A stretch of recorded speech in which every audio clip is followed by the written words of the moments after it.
Yeah, dig. Salute to everybody in the building, gang. Am I late or am I on time? Let me know, gang. Am I late or am I on time? Man, I wasn't gonna go live tonight, but I said, I always say, they like, so you going live, nigga? Quit playing. Salute to everybody in the building, y'all. We got a show tonight. We got a show tonight, man. Oh, tonight is the return of Superhead. God damn it! Oh man, I'm getting excited even thinking about it, man. Smash that like button. Salute to everybody in the building, gang. What we doing, man? Salute to everybody rocking with me, gang. Salute to the whole entire chat. Light that gas up tonight. Yeah, we got some things to break down, gang. Salute to everybody. Man, come on, man. Come on, little mama. Don't get your ass put out the chat, little mama. Come on now. Don't start that. A nigga is on time tonight, gang. I had a few things to handle, man. I was over trying, I'm getting the show together, making sure I had all my notes in place. They like, Sko, quit lying, nigga. Stop the lying, Sko. Salute to everybody in the building, gang. 10 o'clock tonight, shit. We're going a little late tonight, but we ain't going to be on that long. I'm not going to hold y'all all night and shit like that. But we do got to break down the return of Superhead, DJ Vlad versus Tony Buzzbee. And y'all know I don't rock with Tony Buzzbee, bro. Y'all already know how I feel about Tony Buzzbee. So the minute I see, and I don't really like Vlad that much either, but I'm glad somebody finally flamed his ass up. I'm happy somebody got on Tony Buzzbee motherfucking ass last night. And Superhead, let's speak on Superhead, gang. We know Superhead is a legendary headhunter, legendary freak, legendary groupie, man. What Superhead was known for, y'all. Legendary groupie. Well, Superhead is back, man. After sleeping with every nigga in the hip-hop game, she's back, and she said, she thinks she might have been raped by Diddy. She said, and she don't got no proof of it. She said, you know what I mean? She hung out with Diddy, and everything seemed cool the night they hung out at his crib. She don't remember nothing happened, ever having sex with him. Nothing ever went wrong. But after watching the trial and thinking about some things that he might have said to her later on, she said she feels like Diddy might have raped her. I said, oh, God damn. And then when you see Tony Buzzbee on the scene, you're like, you know what's finna happen, gang. You know what's finna happen, man. Yeah. She's back. Superhead said that Diddy never raped her, but then again, after the trial, she's not for sure. She's not for sure if he raped her or not. I said, what? You let every nigga in the game, you let everybody fuck, and then you go, why would Diddy have to take it if you was giving it? I don't know, gang. I'm not here to judge her. I don't know. Maybe she on to something, gang. Maybe she's on to something. I don't know. Maybe she's on to something. Salute to everybody in the building, gang. Look, y'all turn me up, man. Yeah. I just finished cooking dinner. Tacos. Britt the Beautiful said she just made them goddamn tacos, man. Hey, look, Britt the Beautiful. Before you put that sour cream on them tacos, I hope you let the little water drip off. You know that sour cream, got that water on top of it. You gotta make sure you squeeze the wet part of it out. I hope you didn't fuck them tacos up, man. Salute to Britt the Beautiful. Salute to everybody in the building, man. Salute, gang. Shout out to the whole chat. Yeah. Don't play with them. Don't fuck up them tacos now. Salute to everybody in the building, gang. But we gotta get into this interview, man. Piers Morgan, man. Salute to Piers Morgan, man. He had Superhead on and Tony Buzzbee in the same night. I ain't even watched it yet. I've been seeing clips on Instagram, and I see, you know what? I'm finna light some of this the most gas I ever had. I'm finna light this shit up, gang. I'm finna light it up, and I'm finna sit down with my chat, man. We finna bust this video down. We're gonna break it down, man. So salute to everybody in the building. Rock with me, gang. It's Big Sko gang, a no gang, a don't bang. Remember this. We don't break the news. We just break the news down. You hear me? Salute to everybody in the building, gang. Salute to the whole gang, man. To the whole gang. I see y'all in the building, man. Yeah, it's your boy Justin on the Sko. We don't break the news. We just break the news down. It's most definitely Sko gang, a no gang, a don't bang. Okay, we're gonna stay real over here, man. Big Sko gang. Salute to everybody that watched this video. Make sure y'all like the video, subscribe to the channel, hit the notification bell. I do live streams all the time. It's Sko gang, a no gang, a don't bang. Salute to everybody that did it. Hold on. Smash that like button, gang. Let's go. Hey, I keep it G at all times. At all times, keep it G at all times. I ain't lying, keep it G, that's all I know. Hustling, flipping dope. Salute to a real G when you see us step in the I keep it G at all times. She with me at all times. All this money in this bitch, oh, can't you see it's all mine? I ain't got no 9 to 5 when you with me, it's all crime. In Frisco bringing the bitches, what you see is all dime. In San Diego with 90 bricks, fly season all on my feet. Rest in peace, my nigga Guapi used to put us on plenty licks. Rest in peace, my nigga Dre, he used to tell us go spend that shit. Go to LA, get some bees, make a box and it's in this shit. I've been flipping with Stony C, us niggas is getting rich. I'm feeling like Jake Prince, pull up in this step on shit. Clover G's is the mob, them the ones that I'm stepping with. Lil Flip put me on, so he the one who I'm repping I with. keep it G at all times. I'm kind of late today, gang, but we here anyway, gang. I'm kind of late, but we in the building anyway, man. Salute to everybody in the building, man. Salute, gang. Salute. Who all in my chat, man? If you in my chat, please throw them no signs up tonight, gang. Please throw them no signs up, man. Salute. First Lady Mimi, what's good, gang? Salute to Kendra in the building. Nikki 901, salute, gang. Dallas Hip Hop, what's good? Nikki Justice on the run. Visual Dog, I see you, my boy. Rod Davis, what's good, fam? Salute, gang. True Crime with Mara, salute, gang. Rod Davis, what's good, fam? Salute to everybody, building, gang. Throw that shit up, man. Mr. Get Yourself, salute. Who in this bitch, man? Who is? Why is my shit moving slow today? You know what I mean? Let me see. Brown Sugar, I see you. Jennifer Scott, I see you. Let me see. High Life, what's good? Salute to High Life, man. Lou Vega, what's good? D's Verdict, 3D Skull. Daniel, I'm missing names and shit, man. Then it started moving fast again. 901 Tony B, what's good, my guy? Raven, Skulls Blue Magic, salute to Raven, gang. We know that's you. Skydog, what's good, man? Salute, man. Blessed, not stressed, salute, gang. Positive Vibes, what's good, gang? Cream in the Mix, salute, gang. Who in this bitch? I think I said Lou Vega. Goddamn, Jennifer Scott, Big Stepper, D Will, Sheeta, Champs Vision, Big Stepper, D Will, Custom, The Real Goat, salute, gang, salute, fam. Piola P, what's good, gang? Ruger World, what's good, my nigga? Lady Beast, can't do it without Lady Beast, man. The real Memphis is in the building, man. ATL, K Will, Babyface, Rob, salute, gang. Boo Johnson, I see you, fam. ATL, K Will, Sheeta, salute to everybody, man. Benny John, what's good, my nigga? Erica Kane, Bossed Up Bianca, can't forget about Bossed Up Bianca. Erica Kane, salute, gang. Salute to everybody. Been an OG, be the Joker, salute, my nigga. James Patterson, Wayne John, VA804, Fu Bart. Man, I'm not no fucking Raven, says Skulls Blue Magic. Well, then who the fuck are you then? Show yourself, goddamn. Hit the link, man. Yeah, I'm gonna drop that link in the chat. Show yourself, reveal yourself, man. Hey, y'all not gonna be. Hey, go to this. Hey, go get the merch, gang. Go get the merch, man. Go get the merch, gang. What we doing, man? Just keep it G at all time. At all time, keep it G at all time. Nah, I ain't lying. Let me go get the merch, man. Shout out to my nigga Stone from Fly Season. This is a Fly Season piece, a Fly Season and Skull Gang piece. Go to Fly Season, man. Check out my boy Stone. We got these on the website. Go to my website as well, man. Shout out to Fly Season, though. Salute to my Kimpo. Shout out to Fly Season, though. You did. Salute to my Fly Season partner.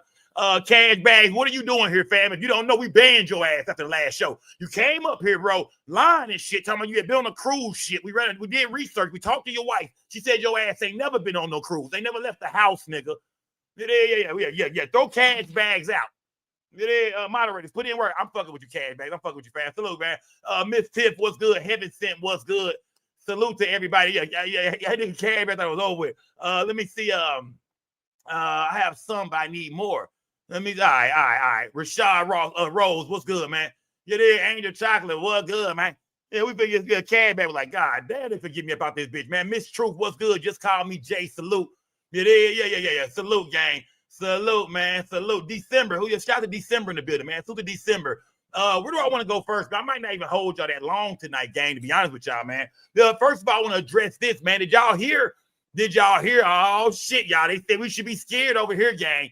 They say on this channel we should be scared.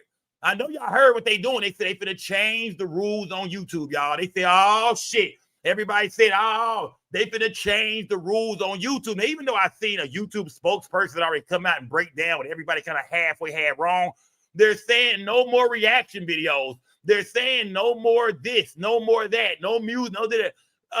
Y'all, did y'all hear about that? Did y'all hear about it? Talk to me in the chat, man. Did y'all hear about that? They say they changing the rules, gang. Did y'all hear about that? They say they changing the rules. You did? Did y'all? Let me know in the chat if y'all heard about that. True Crime tomorrow. They said they are changing the rules, man. Hey, you know what I thought, man? I said, man, yeah. It came out today. You know what I mean? I seen where they was posting and shit. They was saying, Carlotta, what's good, gang? They said they changing the rules to YouTube. No more reaction videos. Like basically saying, basically what niggas was making it seem like was everything Sko do is not going to be allowed no more.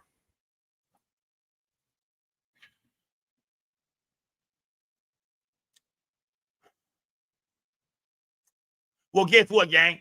The shit we did ain't never been allowed, nigga. You hear me? So we don't give a fuck. That ain't stopping us, nigga. We always break the rules. Man, we blowing big gas. We cussing. We do. Man, we ain't never gave a damn over here. Even while demonetized, we find ways to eat over here and go up, and I still make my money. So yeah, they can't remember. You can't stop the Sko man. You can't ban the Sko man. Remember that. You cannot ban the Skull Man, man. People all celebrating. Nigga, they don't do shit for my channel. I got a real diehard cult-like fan base on this app. That's why a lot of niggas who be having way more subscribers than me, when we go live, you see it, we be damn near to say, hey, something ain't right, gang. I think my fan base fuck with me a little more than all the rest of them niggas. Yeah. You know what I mean? I show my chat love, the mods, everybody. When you come to this channel, man, your opinion matters. You mean something. We fuck with your comments. Everybody got a voice over here. So I don't got to worry about YouTube giving me shit. As long as I got my people and my subscribers, nigga, we gonna always eat and turn this bitch up, fam. We ain't changing shit. Yeah, we don't change shit over here, nigga. Can't ban the Skull Man. How you gonna tell a nigga to follow the rules who ain't never followed the rules? Yeah. So when niggas start talking about rules and shit, you ain't talking to us because we don't give a fuck over here. We never did. Yeah, niggas talking about watch what they do next. Nigga, we finna do the same show. We finna do the same shit. Y'all done watch me blog while being demonetized for 3, 4, 5 months, and a nigga still got my bag. So yeah, you can't stop a nigga like Just Say No to Skull. Nigga, we been fucked up over here. We been not giving a damn. We been not following the rules. So to all you scary ass, YouTube rule following ass, bitch ass niggas, they was talking to y'all. They wasn't talking to the gang over here, nigga. Our emoji is a restricted sign, nigga. I told y'all to just say no. You can't ban the Skull Man, nigga. I've seen a few bitch ass bloggers talking that shit and threw my name right in the mix. That nigga Skull. Nigga, watch your own pockets, nigga. Don't worry about me, fam. We eating good over here. We good, fam. Don't worry about me, my nigga. Yeah, dude, our channel gonna stay lit, nigga. You niggas the ones better make sure y'all doing right so they can put y'all ass in the algorithm. I'm gonna pop regardless, nigga. I'm gonna do my thing regardless. So salute to the whole gang, man. You did? Salute to the whole gang, because I can't do this shit without the gang, man.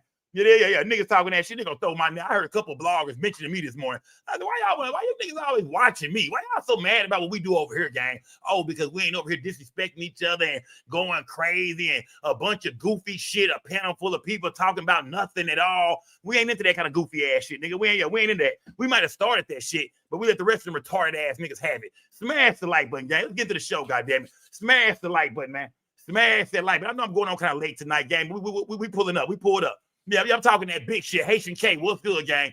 Yeah. Ravens, what the fuck is we doing? But y'all know this Blue Magic Skull's Blue Magic is no longer in the chat. Come on, gang. Raven, stop it, gang. Your cookie baking ass. Stop it, man. Yeah. Now Skull's Blue Magic is gone. Here she comes. What we doing, gang? Like they know it's like she just popped out of nowhere. What we doing, nigga? Okay, but Skull's Blue Magic is nowhere to be found. We're done. Yeah, come on, gang. We're not stupid, man. Yeah, come on. Every time she come, that motherfucker gotta leave. They can't be. I want to see Skull, Blue Magic, and Raven comment at the exact same time. Yeah, I want to see y'all in the chat at the exact same time. Where is Skull, Blue Magic? Let me see. Oh, there you go, Skull, Blue Magic. Nah, Raven running 2 phones over there. Raven is running 2 phones over there. We ain't no damn fool. Raven on her laptop and she had a phone in her hand. We ain't no damn idiots. I'm still not going for it. You did, Greg Sourdough. What's good, gang? Salute, fam. Nicole, what's good, Nicole? Salute. Yeah, she ain't, man. I'm still not fool, gang. Salute to everybody that building y'all. Like I said, though, like I was saying earlier, can't ban the Skull Man. So they come out with new rules. We don't give a fuck, gang. Ain't shit changing over here. We still running this shit. They not gonna stop us from breaking this shit all the way down. Goddamn, yeah. You ain't gonna stop us.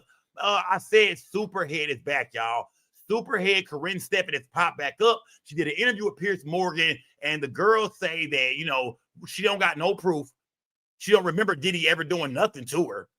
But now that she thinks about it, he just might have raped her. She said, I don't remember nothing. I spent the night at his crib. Everything was cool. We had no problems. But now that I watched the Diddy trial and I've seen everything that Cassie went through, and I'm hearing all these stories about Diddy, he might have raped me. I said, wow, the biggest groupie in the game is saying somebody took it from her. Even though we heard about one time, they said, I think Ja Rule or Irv Gotti was upset with Superhead. And in order to get back in them niggas' good graces, they said she lined up. They said the whole Murder Inc., my nigga. And I ain't talking about the superstars. Like, I'm talking about the whole Murder Inc. fam. Really, it wasn't no superstars on Murder Inc. besides Ja and Ashanti. But they said the whole Murder Inc. fam lined up. Security guards, the homies, the roadies, just the homies, my nigga. All the niggas from Queens just lined up about 30 niggas deep, and Superhead took all them niggas on, man. It topped off every nigga to get back at Irv Gotti good graces. But this is the chick now saying somebody took it from her. I said, okay, well, goddamn. I said, I knew Tony Buzzbee was somewhere around. Smash that motherfucking like button, gang. Salute to everybody in the building, man. Yeah. Yeah. Salute to everybody in the building, man. Yeah. Sucked up Cali Drake, man. They say she topped off the whole Murder Inc. crew. The crew, 30 niggas. And I'm not here to talk bad about her. I want to say this, ladies. If you are a whore, if you a hoe, if you just can't, you know what I mean, stay away from giving a bunch of niggas head and fucking, that's your life, man. I'm not here to knock no hoes or no whores. This show is not about, you know what I mean, about talking bad about whores. That's not what this show is about tonight, gang. I'm not here. Yeah. Salute the superhead, man. The world needs superheads. The world needs freaks that will pull up and turn the motherfucking party up, man. So I'm not knocking her. I ain't got nothing against her, man. Salute the superhead, man. You know what I mean? Yeah. A lot of niggas had a lot of good nights because of her and her crew. So yeah, I'm salute the superhead, man. But yeah, shout out to all the superheads out there, man. Might be a few superheads in this chat tonight, fellas. Better look around. You better look around. Smash that like button, man. But it's just weird then for her to come out, you know, like I said, everybody done went at Diddy, man. We just seen everybody go at Diddy, man. Everybody and their mama got a Diddy story now. Tony Buzzbee also pulled up in the same interview with Pierce Morgan, and we got a chance to see him in VladTv, which I ain't seen it yet. I seen a clip of it on the gram, but we get to see VladTv finally tell Tony Buzzbee what everybody waiting to tell him. Nigga, you're full of shit, man. You're full of shit. I know we might not like Vlad that much. I mean, I ain't got no beef with VladTv, but I mean, he a little FBI-ish. You know what I mean? He done got a few niggas locked up. I think they done played some of his content in a few niggas trials. But you know, I ain't got nothing against VladTv, man. But salute to Vlad for confronting Tony Buzzbee and telling that nigga what everybody want to tell him for the longest. Nigga, you might be full of shit. Smash that like button before we do that, gang. Before we go there, let me take a quick trip to my Instagram real quick, gang. Let me take a quick trip to my Instagram.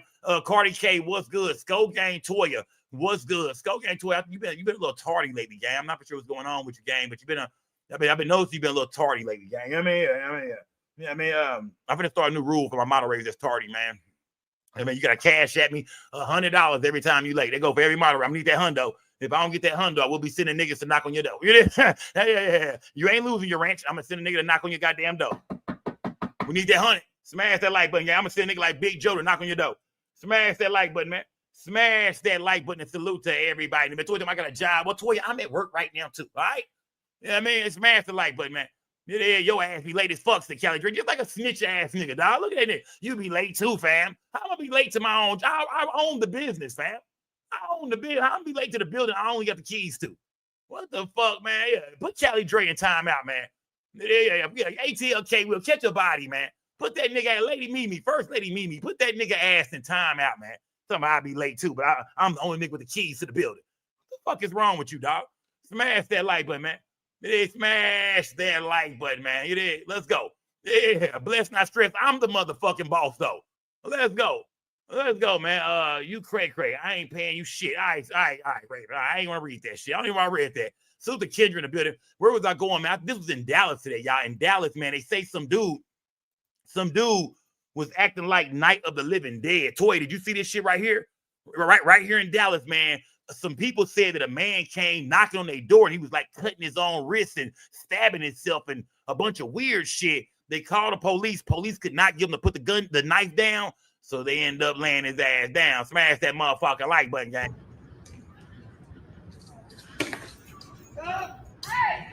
Uncle Michael, back up.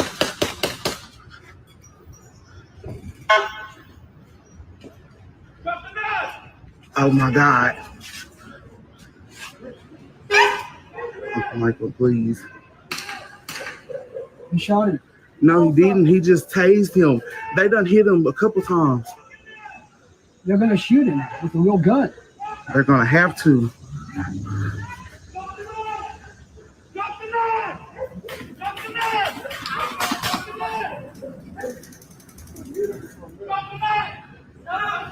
He won't drop the knife.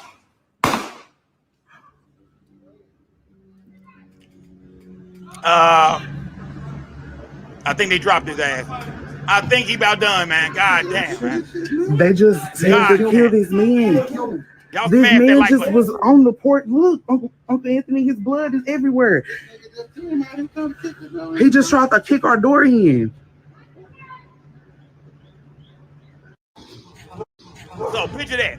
So the story goes, they at the crib chilling, and just a fucking zombie, Night of the Living Dead, to show up to the door, beating and trying to kick the goddamn door in. He had a whole knife in his hand. They call the authorities. They come out there. He still won't drop the knife. They tased his ass over and over again, hitting him with rubber bullets until they finally said, you know what? Yeah, we gotta go and kill this motherfucker. Now, he must not have been black. That's one thing we do know. That nigga wasn't black at all. That's one thing we do know. But yeah, man, I couldn't see up close, but that couldn't have been a nigga, man. That couldn't have been. Let me exhibit A. Let me zoom in. This couldn't have been no nigga. This couldn't have been no nigga, was it? Let me see. That ain't no nigga, is it?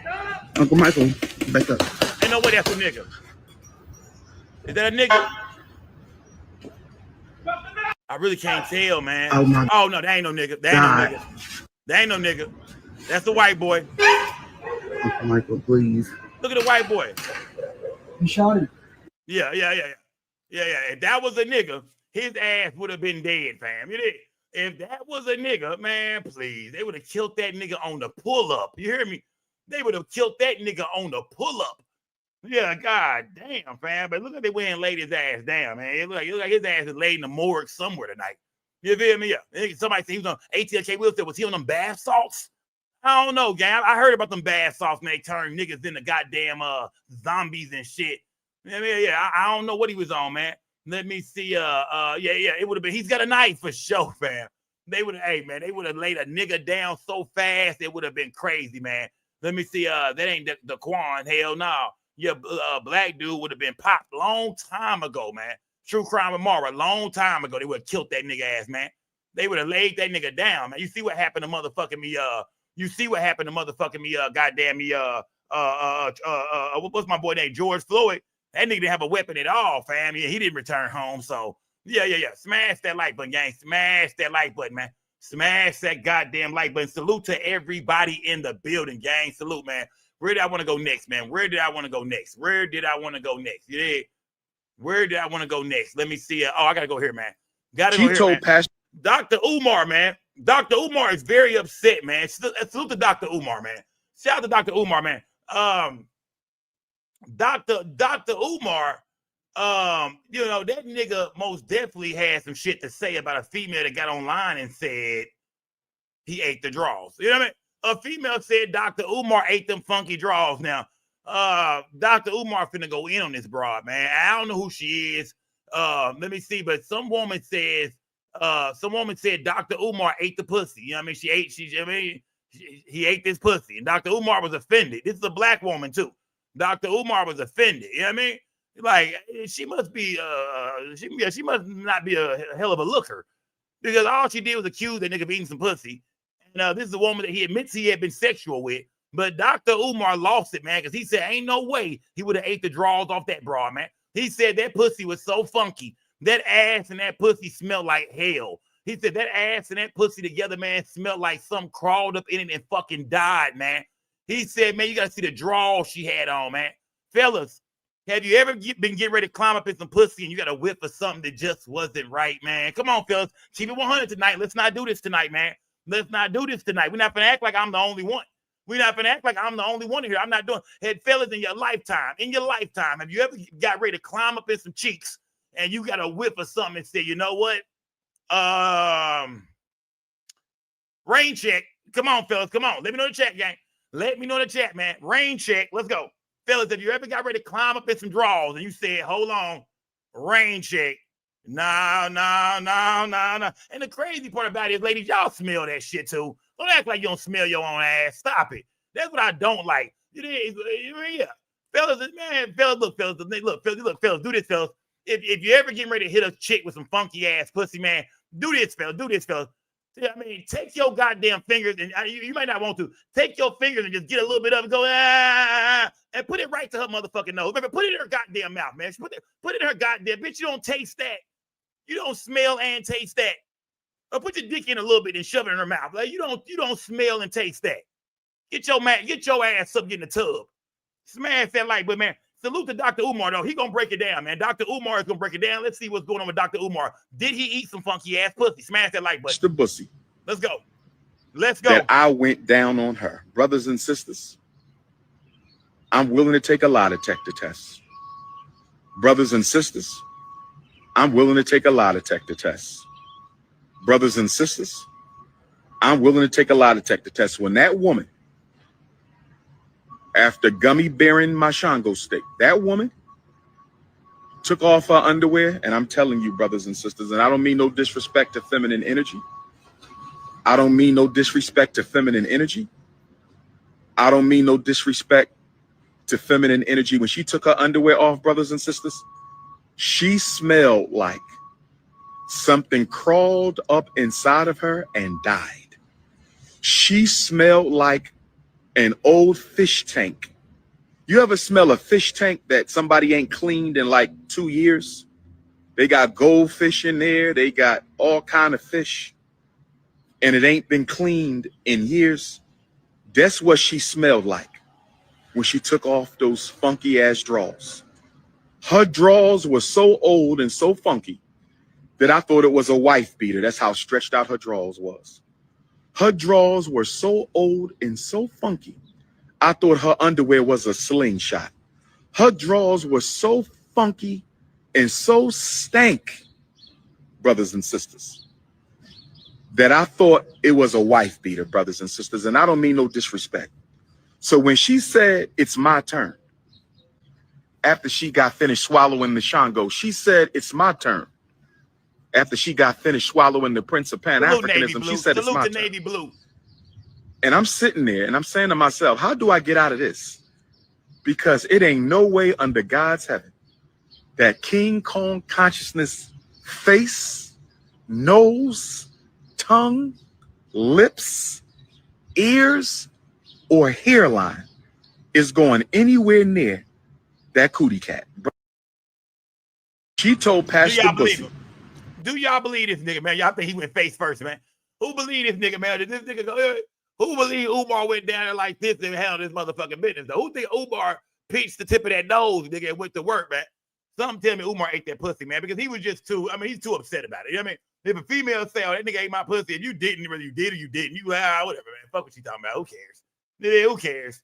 But for that nigga to act the way he acted, man, he say her drawers was so stretched out that he thought that was a dingy ass wife beater. That fellas, that nigga said he thought them drawers was a dingy ass wife beater laying on the ground over there. He had to double look at them drawers when they hit the ground. I think Umar ate them drawers, man. I'm not gonna lie to y'all. Yeah.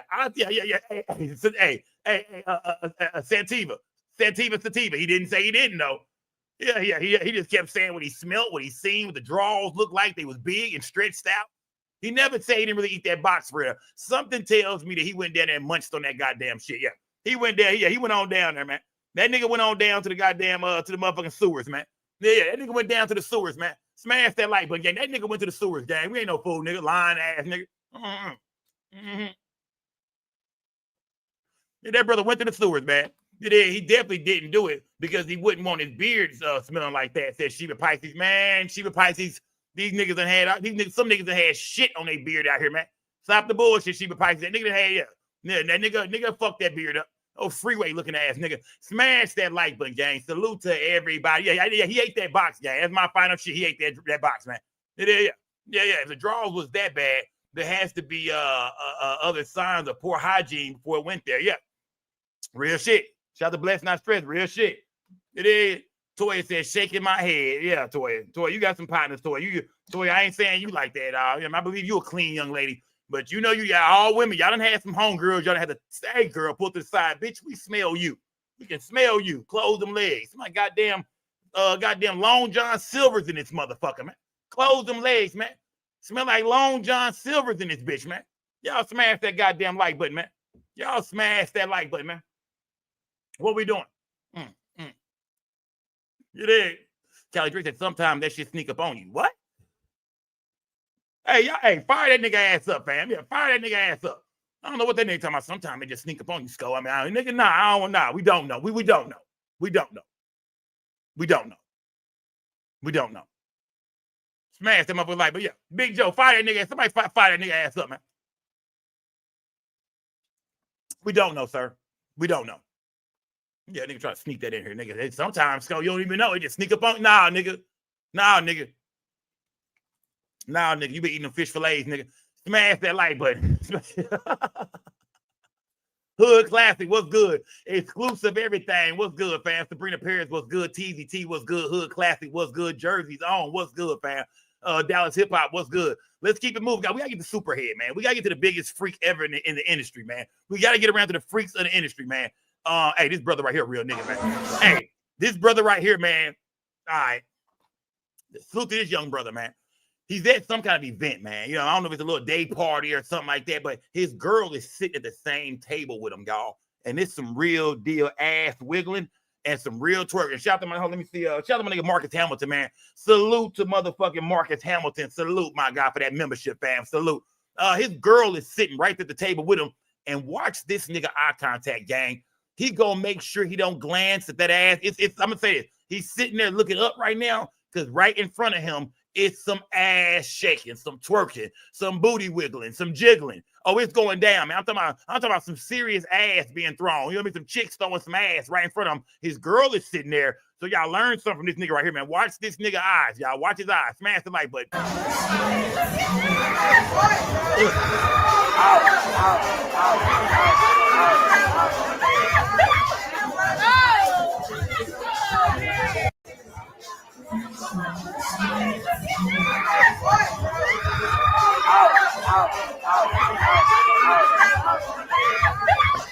God damn. God damn, fam. Man, bro. God damn, bro. God bless this man, dog. God bless the young brother, man. Damn. Look at them cheeks, bro. Look at them cheeks. Damn, bro. That nigga doing a great job, fam. That nigga doing a great job, my nigga. Fellas, you ever been with your lady, man, you see some shit, you like, you know what, nigga, nah, I'm not falling for that, man. You know what I mean? You know, damn well your girl, she might even be looking over there to see what she can see. She might be glancing. But overall, nah, she want to see if your ass, she cutting an eye at you, nigga. What's going on? What you looking at? No, shit, nothing. Nothing. You know what I mean? Shit, nothing. You know what I mean? What you looking at, nigga? I ain't seen shit.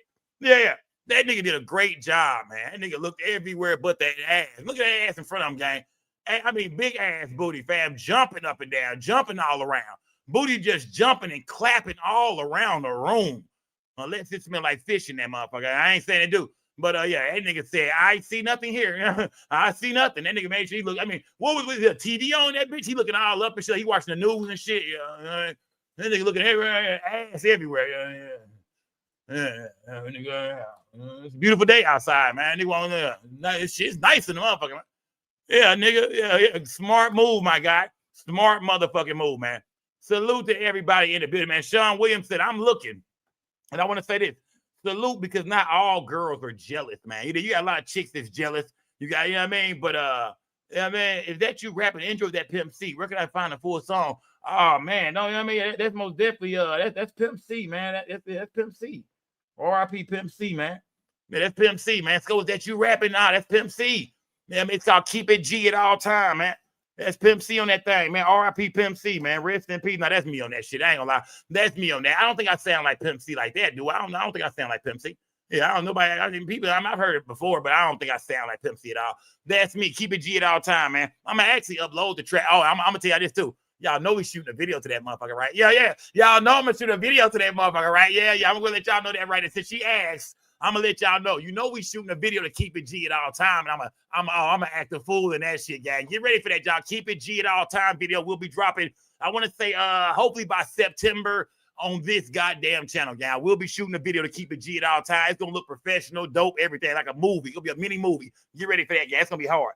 That's gonna be hard, gang. Y'all will be shooting a music video for y'all, putting it right here on the channel, gang. So that's gonna be hard, man. Smash the like button, gang.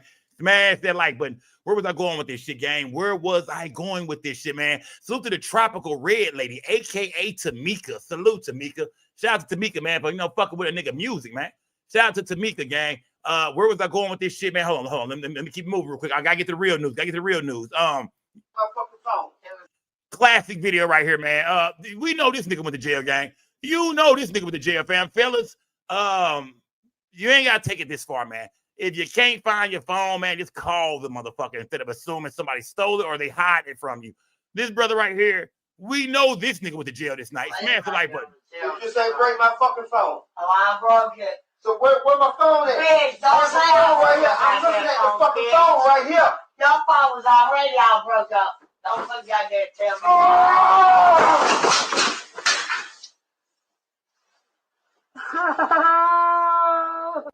My fucking phone. It was laying right there on the chair. You just ain't break my fucking phone. Oh, I broke it. So where my phone at? Bitch, don't say it right here. I'm looking at the fucking phone right here. Your phone was already all broke up. Don't fucking goddamn tell me.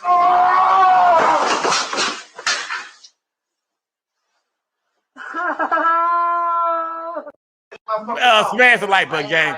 Smash the like button, man. Smash the like, yeah. Don't lose over that goddamn phone. Bitch, don't say it right here. I'm looking at the fucking phone right here. Your phone was already all broke up. I'm not laughing, gang.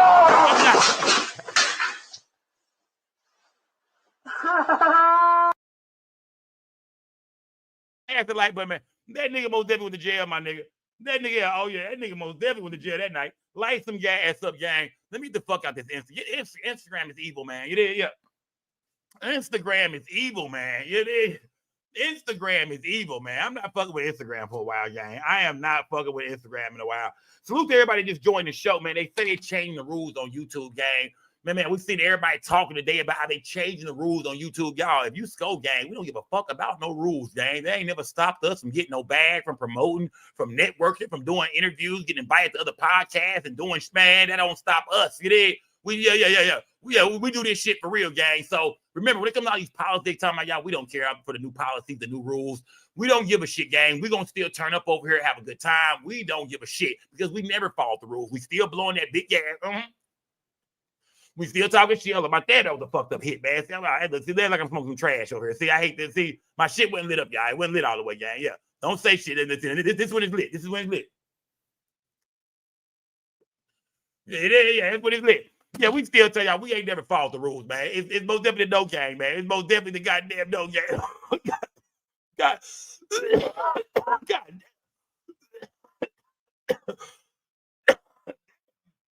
God damn. You got me fucked up, nigga. Yeah, you got me fucked up, nigga. Yeah. Look at everybody in the chat hating and shit. That's that Reggie you smoking, Skull. You niggas stop hating, bro. Stop it. Y'all never smoke like me, fam. Stop it. Light that CBD up, you niggas smoking that K2 and shit, nigga. Stop worrying about what I'm smoking on over here, dog. You niggas don't smoke like me, fam. I am the biggest smoker on YouTube, dog. Green, I'm talking about. Some of y'all smoke that meth and that hard out there. I won't put that shit on me. Where am I going next, gang? Let's get straight to it, gang. Let's get straight to it, man. Superhead is back. Oh, shit, man. Do y'all miss her? Do y'all miss Superhead, man? Superhead is back, goddamn it. She got a story to tell, goddamn it. Superhead is back, and man, this interview, like I said, I haven't watched the game, but just the things I seen, the clips I seen where Superhead was saying she feels like Diddy did something to her, man. She said she feels like, you know, back in the days, man, back in the day. She feels like, you know, Diddy might have raped her, even though she has no proof. She never said this ever before. She never accused him of doing it. After his trial and after hearing the testimony of Jane Doe and hearing the testimony of Cassie and, you know, just learning all these new things about Sean Combs, she said, now that she think about it, he probably raped her too. Only because of some of the things he said to her, you know, when she thinks about it, he said certain things to me after I hung out with him that made me believe that maybe he did something to me. I can't prove it, but his behavior was kind of funny afterwards. Y'all smash the like button, gang. Salute to everybody building, man, and welcome Superhead ass back, gang. Salute to everybody building. She came on Pierce Morgan, and then if they're gonna follow up with Tony Buzzbee and VladTv getting into it. Oh, I gotta see this shit. Smash the like button, light the gas up. Put some color in my chat, gang. Y'all turn me the fuck up, man. You did? Because if they do start demonetizing all my shit, we don't give a fuck, nigga. We don't care. As long as my chat put some color in this hole, them cash apps coming through, we gonna stay turned the fuck up over here. We can't stop this show. Can't ban the Skull, man. Salute to everybody in the building, gang. Censored, Elizabeth. Thank you very much indeed for joining me. Light the gas up. Let's go. Thank you for having me. A lot of people are kind of aware of your history with Diddy, but for those who know nothing about it, how would you categorize your time with him? My time with Sean was honestly pleasant in the beginning. Hold on. I gotta say this real quick. Toy just said in my chat that, man, she wrote what, 2 books, Toy, a book, 2 books, and said it never mentioned Diddy not one time. Never once said this man raped her, none of that shit. I told y'all, man. I've been trying to tell y'all for the longest, and I ain't got to tell y'all shit. Y'all already know this shit. Y'all ain't stupid. Well, not all y'all. You know what I mean? It might be a couple, for sure, a couple slow motherfuckers in this chat. But for the most part, my chat is smart. And y'all know that everybody trying to get a dime off Diddy or a storyline or some clout and all that shit. Come on, gang. We ain't no fools, man. Smash the like button. But yes, Superhead is here, and she got a story to tell about Diddy. Election, the first time we met, we spent the night together. But he was a constant. Run that back. I gotta hear that shit again. Run that back. Run that back. Run that back. My time with Sean was honestly pleasant in the beginning. To my recollection, the first time we met, we spent the night together. I'm done. Show over with. I'm done. Show over with. I'm done. Show over with, man. Ladies, put a one in the chat. And be honest with me, ladies. I know some of y'all might used to be some whores a long time ago. Maybe y'all done grew up and matured and shit. Some of y'all. Yeah, some of y'all. But put a one in the chat if you've ever met a man and spent the night with him the same night you met him, gang. You know what I mean? Put a one in the chat. I'm not saying it don't happen. I'm not saying one night stands don't exist and shit like that, but she's here to say that she believes a man actually raped her. How many women in this chat that met a man and spent the night with him the same exact day? The same day you met him, you spent the night with him. Put a one in the chat. Skull Gang Toy, just don't say shit next time, Toy. Fuck you. I have a brand. All right, man. All right, look out, all right, fellas. Look out them ones, my nigga. Look out them ones. You did. So Skull Blue Magic, you're a girl. Okay, so Skull Blue Magic, we got one hint about your ass. You a girl. All right. Look at that shit. It's look a lot of females in the chat saying a one. Now I want to say the difference between. Look, I want to say this. Y'all one is kind of different because y'all are not accusing that man of rape. Y'all are not saying that y'all met a man, spent the night with him the very first night you met him, and then accused him of rape 20 years down the line. She's saying she met Diddy. We know he was a famous nigga probably this time. We talk about the 90s and shit. She spent the night with him. You know what I mean? And are you saying that's the night he took the ass? You know what I mean? Like, let's figure it out. Are you saying the very first time you spent the night with him, you think he took some ass, but you continue to hang out with him and, you know what I mean, and party with him and go around him? Diddy can do whatever he wants and they come back. But now remember her, she's not saying that she remembers none of this shit. She's not saying he did it at all. She's saying now that I think about it, maybe he did. I don't got no proof. I never said this before, ever. Never told a soul this. Didn't even put it in my book. But then I look at the Diddy trial. He might have raped me. Smash the like button. I'm just showing y'all how this bullshit the industry is, man. But he was a consummate gentleman with me in that evening. Again, to my recollection. And every other time I saw him after that was in a group setting. So it was fine. The last time I saw him, however, things had taken a bit of a turn. It was after Confessions of a Video Vixen, my first book had been published. And he was seething when he saw me at Prince had a party at his house and we were there, you know, of course, before Prince died. And he was scowling at me the whole night. And I found it amusing, but he was obviously very angry with me by that point in our relationship. Why was he so angry with you? Well, 4 months before Confessions was published in 2005, we got a call from Sean's attorney. My attorney did. And Sean's attorney wanted to see the book before the book came out. Confessions of a Video Vixen was an embargoed book, so no one could see it. No one would even get it until the publication date, which is June 5th of that year. And so my attorney told his attorney that he could not get the book and that they would have to wait until the book came out like everyone else. And if they saw a problem in the book, that they were free to reach back out to us, sue us, whatever they felt was necessary. We knew that wouldn't happen because HarperCollins is the publisher of that book, as you know, is a News Corp entity, and those attorneys made sure it was vetted to the fullest so Sean could never sue, he could never raise any objection to it. And I think he always hated me after that because I left enough. I posed questions in that book that that I think sent certain people down the direction that leads us to where we are now. Just explain that a little more. What were the questions you think that you're talking about? To the little mama. 19 months. To the little mama. Salute, gang. The little mama, your ass. Honestly, I'm just now getting context on a lot of the questions that I had then. After the trial gave me way more context. But just about, I think, his sexual proclivities and what we saw in hanging out with him, the kind of clubs he took us to, even conversations he and I had. One in particular where I didn't understand it at the time. And honestly, Piers, I'm getting new understanding about this line of questioning. I wrote about this in Confessions where my boyfriend and I at the time had gone to his home for New Year's Eve, Christmas, New Year's Eve kind of festivities. And he pulled me to the side and was just like, we're friends, right? We're friends. And I was like, yeah, we're friends. And like, we're good. And I'm like, yeah, we're good. And I couldn't figure out what he meant. And I wrote about this where I didn't know what he was talking about. And he just kind of went on to say, I have kids, I have a mom. And if anything got out, it would really hurt them. And I honestly. Okay. So she's saying that Diddy is sound like he did something to her. She's saying she don't remember nothing happening. You know what I mean? It was a platonic friendship. They were there at the crib hanging out. She woke up the next day. Her drawers weren't ripped off of her. She wasn't butt naked. Nothing went wrong for her. She remembered. But now today she's saying, Diddy came and asked me, or is everything okay? We cool, right? I got things about me that I don't want to get out to the public and shit. Like, I don't know. I wonder who her boyfriend was at the time. Who was her boyfriend, man? You mean what nigga went to a party with goddamn Superhead? Nigga, what nigga? I want to know that, man. And maybe the nigga didn't know she was Superhead yet. But what nigga took Superhead to the party? Nigga, every nigga looking at you like, hey, nigga, I see you, nigga. I see, hey, nigga, hey, nigga, she do her shit, nigga. She do her shit, nigga.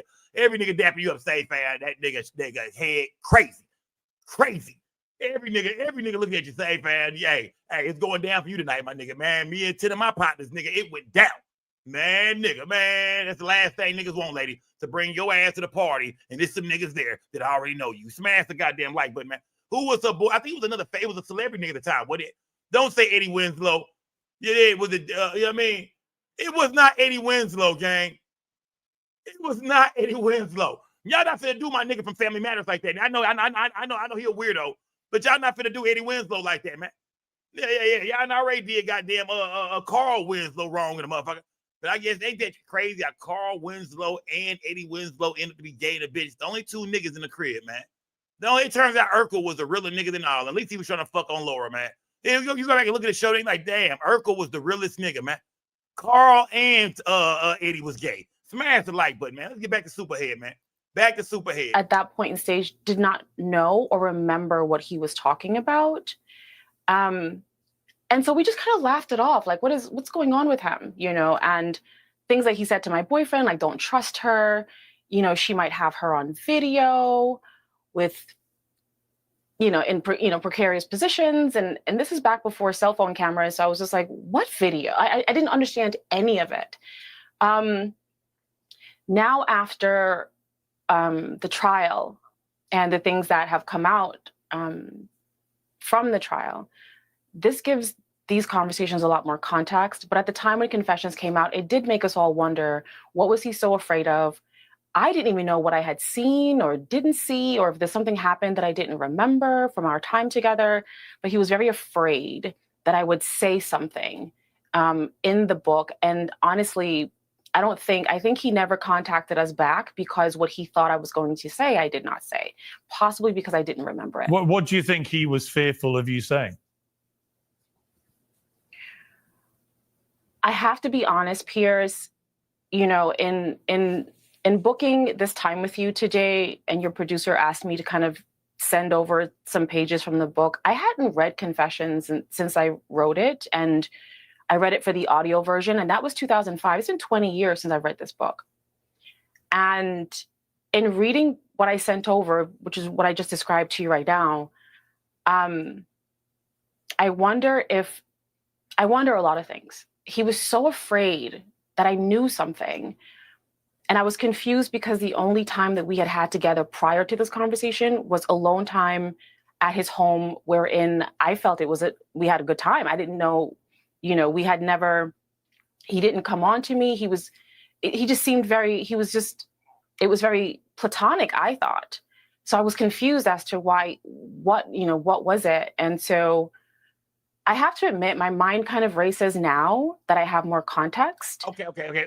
Super Nate said it, man. Shout out to Nate. Nate said I read both books. Nate said it. Yeah, Nate said it had both of the Superhead books. She's a freak, fellas. Fellas. She had both of the books, man. Nate said it is most definitely a goddamn certified freak.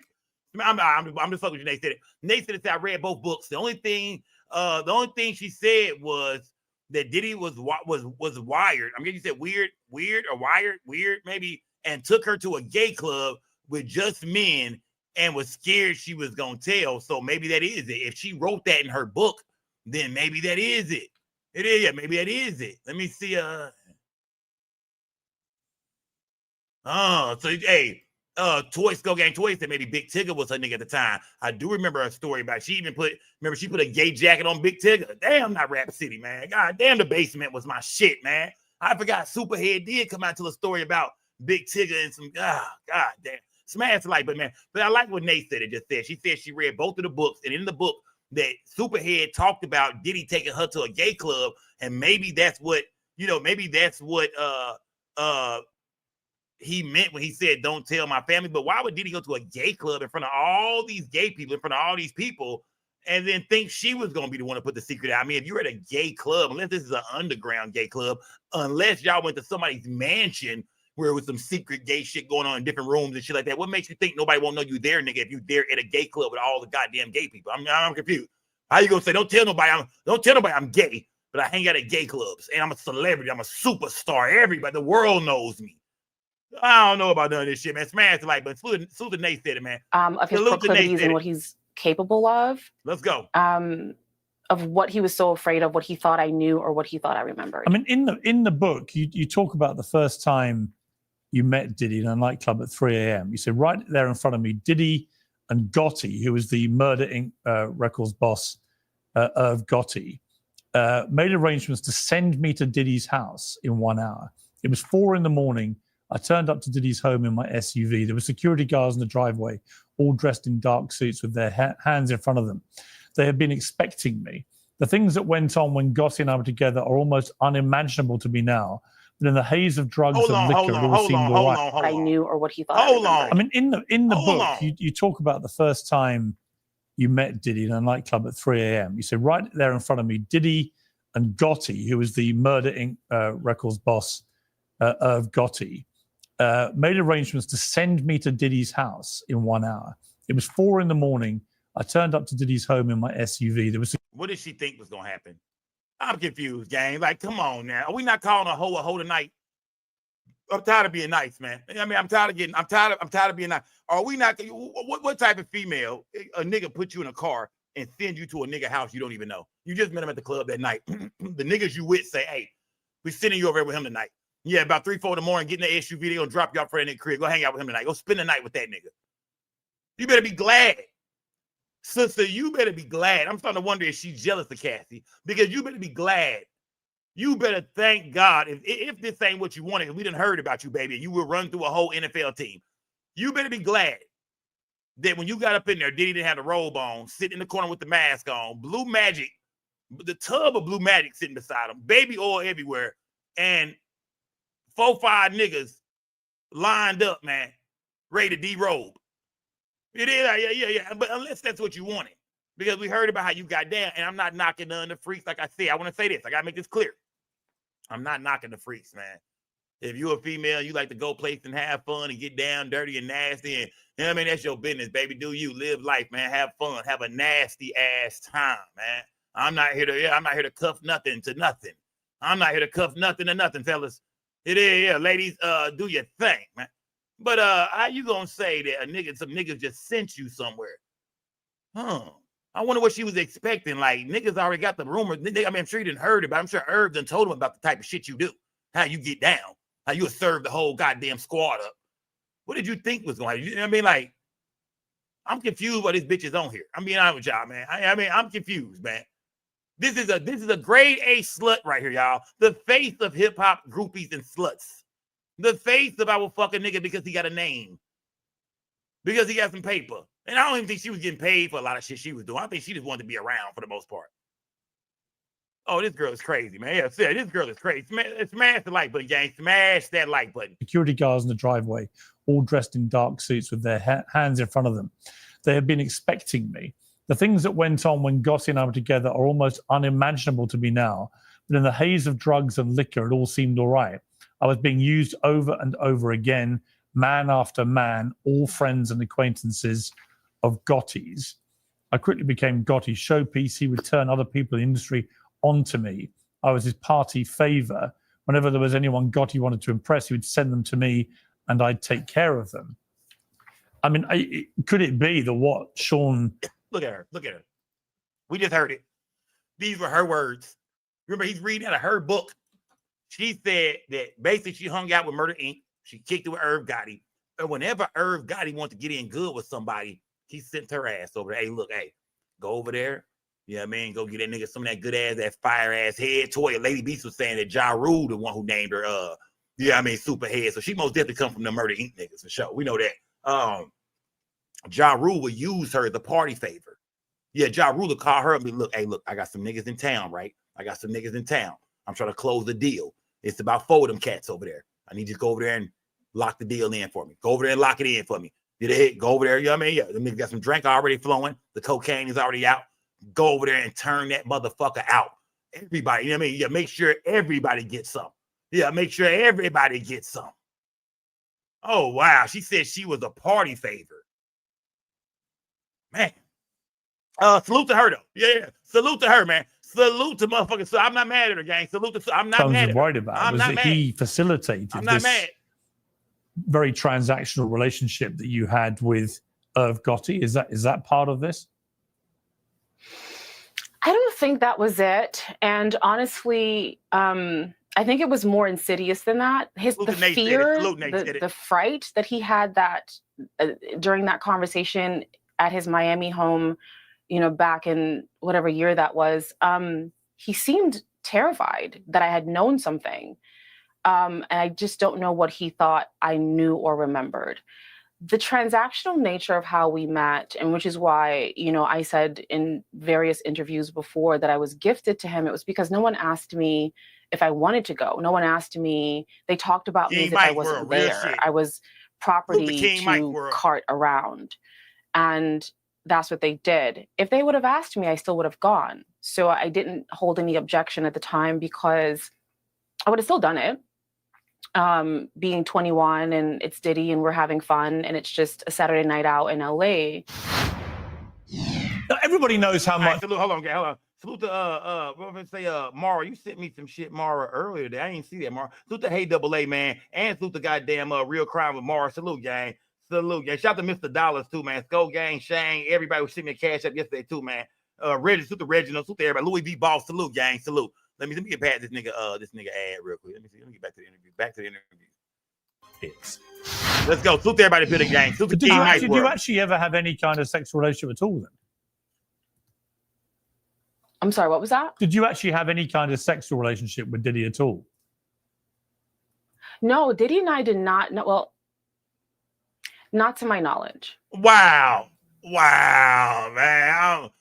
I'm done, gang. King Mike Russell, they're doing Diddy wrong as hell. She's here because the people who hate Diddy are going to run with this, man. They Pierce Morgan just asked her, you done fucked everybody in the industry, especially a lot of them Def Jam niggas. If y'all know Def Jam, Bad Boy was under Def Jam, Murder Inc., Rough Riders, y'all know how it go, Rockefeller. It seemed like you was rocking with a lot of them Def Jam niggas over there. Murder Inc., you know what I mean, was basically sending you around to fuck whoever.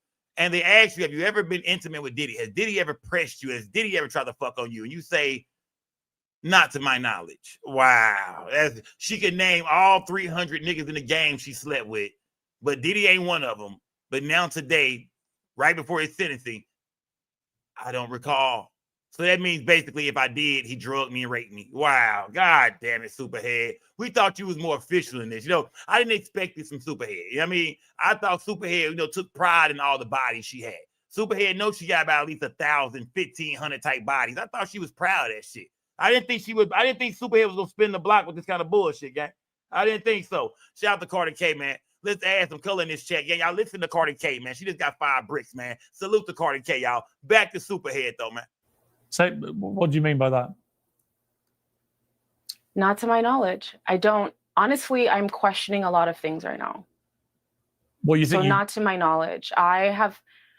No, I don't think anything right now. I just, not to my knowledge, because honestly. That's a very strange response, though, to not remember whether you did or not. Yeah, isn't it? It is. Yeah, it is. Because honestly, Pierce, before now, again, before I went through my text, again, I hadn't read Confessions in 20 years. I wrote it. It was painful to write. So I never wanted to re-traumatize myself and go through those years again. And think about this. I'm a middle-aged woman at this point. I don't want to go back into my 20s and see what happened. But in gathering information for this interview here, reading that passage again for the first time in 20 years, I questioned a lot of things, like, well, why was he so afraid? And why did he try to, make my boyfriend feel as if I wasn't trustworthy? And do you think he took advantage of you when you were under the influence of alcohol and drugs? I don't know. Honestly, I don't know. But do you fear that's the case now from everything you've read? Honestly, yes. Given the context, now that I know, because again, I never knew any of these things about him before. So the things that I learned in the trial, I did not know. I never saw that side of him. I did not know. I never understood. And again, in 2005, when I just said she never seen that side of him. The things that Jane Doe was saying, that Cassie was saying, that Diddy's assistant was saying, the violence, the coercion, the forcing, the drug. She's saying, I never seen that side of him. Did he rape you? I don't know. God damn it, man. God damn it, Superhead. You full of shit ass broad. God damn published confessions. It says I didn't understand why he was so fearful of me, because our time together was pleasant. And I was like, wait, what is he so afraid of? What does he not want me to tell? I didn't see anything at that point. At that point, I hadn't seen anything. At that point, we had, I thought, just a friendly, platonic night together. So I was confused then. And 20 years later, I'm confused now. So to my knowledge, I've never had sex with Sean Combs. We never had that kind of relationship. But you can't be sure. Given what we know now, I can't be sure. Man, that's the part I don't like, man. Either you slept with the nigga or you didn't, man. I mean, you was sent over there by Irv Gotti, so you was sent to fuck. I mean, did you fuck or did you not fuck? You know what I'm saying? Like, somebody saying, was it Exhibit? I don't know. Was she dating Exhibit at the time? Flew to the West Coast. Was she dating Exhibit? Man, yeah. Like I said, man, I just don't like the part she throwing in right there, gang. That's my whole thing with it, gang. Let me tone down something. Let me tone down. I mean, I would let her get me upset. Let me bring it down. That's the only thing I don't like, gang. I just don't like the fact that the girl is now, with Diddy going through all this shit, with his name being everywhere in the media like this. I just don't like the fact that all of a sudden now, baby, you coming up with this shit about, I don't know if he did something to me or not. This ain't the time, baby. This ain't the time. This ain't the time, man. I mean, did you fuck with the nigga or not, baby? Did you give him that head? Did you give him that skullduggery? Did you give him that top or not? I mean, damn. I mean, don't do the nigga like that, man. You know what I mean? Don't do it, because Diddy a freak, man. I think if you would have kicked it with Diddy, I think, man, you would have remembered that shit, because that nigga, he got the football team. He got the goddamn New York Knicks lined up at the door. Yeah. Who was them niggas back? He had Patrick Ewing and Charles Oakley, John Starks, Allen Houston. Yeah, man, nigga had the New Jersey Nets at the door. You know what I mean? So I think you would have remembered kicking it with Diddy. Some tell, because that's one thing about Cassie and them. They never said they didn't remember shit. They remembered everything. They remember how he was getting down. Baby oil everywhere. You know what I mean? Everybody was high on drugs, fucked up, good pink cocaine in the room, but yet and still, everybody's memory was pretty good about what went down with them and Diddy. Smash that like button, yeah. I don't like what Superhead is doing, yeah. I don't like what she doing. How does that make you feel? And that saddens me. Yeah, I was going to ask you. It saddens me, honestly. Yeah, because honestly, during this entire process, I've been shying away from publicity and just letting the trial unfold. I knew things from just being around and people talking, but I didn't know what was going to come out. There's a few things that I saw that without context were strange to me, but I didn't understand them until the trial. And so I've been quiet this whole time, and I disappeared off of social. I just disappeared for the past year waiting for this thing to unfold. in the unfolding of what I believe to be facts, and definitely the testimonies of Cassie and Jane and even some of the men, and then looking back at the text, I'm like, wait a minute.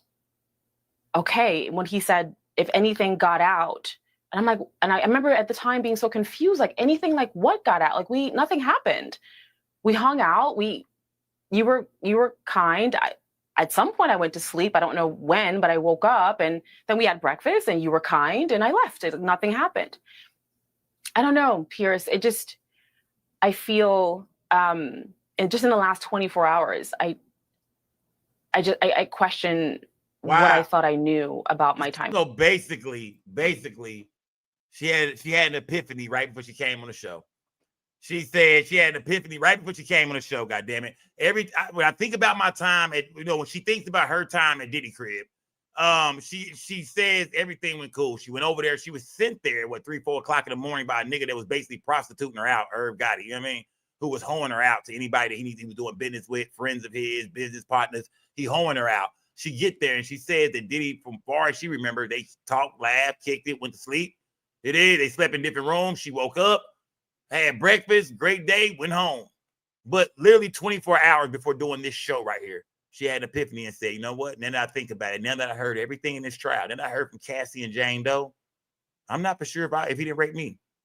Even though Cassie and Jane Doe never said, well, I'm not going to say Cassie did say he raped her. And that was weird because even after he did that, she was dating her boyfriend. She went to go visit him or get some closure. He raped her. Then they found messages after the rape. You know what I mean? That they still hung out and went to freak offs again. So I'm a little confused by that. Not saying, and if he did that to her, that's not right at all. Remember, we're not here to say nothing that he did was right. We're not here to say that. If you're out here taking ass, you deserve to be locked up. You know what I mean? No means no, goddamn it. No, yeah. Put number restricted signs in my chat, goddamn it. No means no. I'm never here to promote no bullshit to say, oh yeah, you deserved it. Nah, if a woman say no, I don't want to do it, then that means fucking no.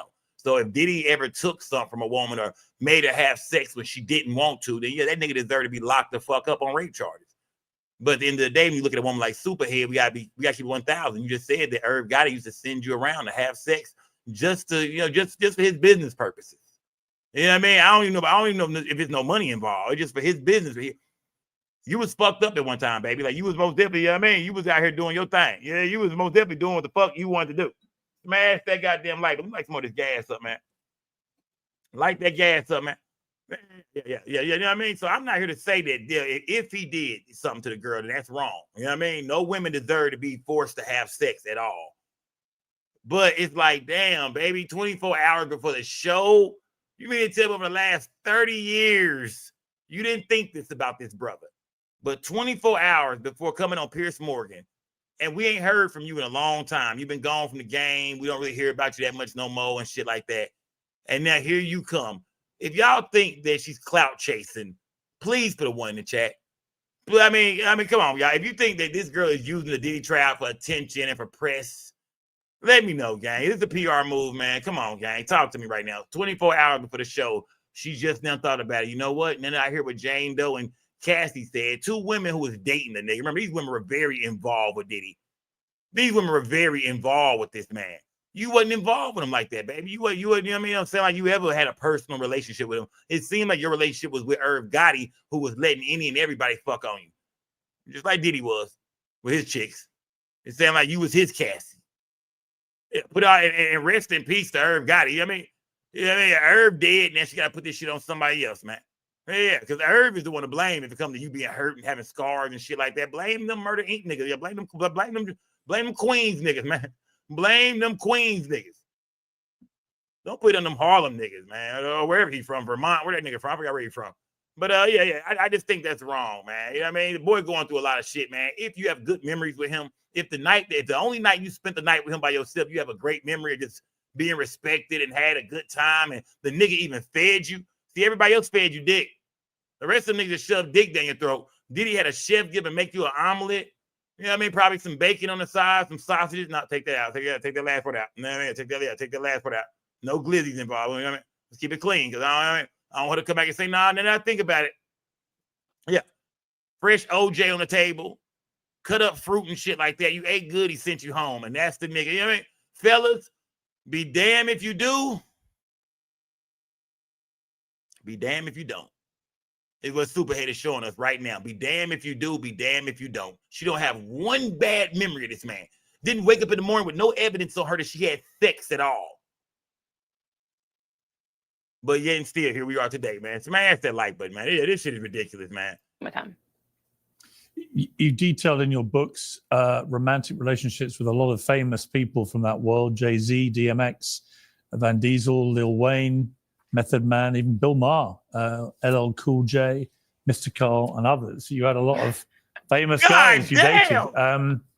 And look at it. Who knows what? Even that slut can't help but to laugh. Salute to her though, man. See, I ain't got no problem with Superhead. I ain't gonna lie to you. I ain't got no issue with Superhead. Salute to the party favor, man.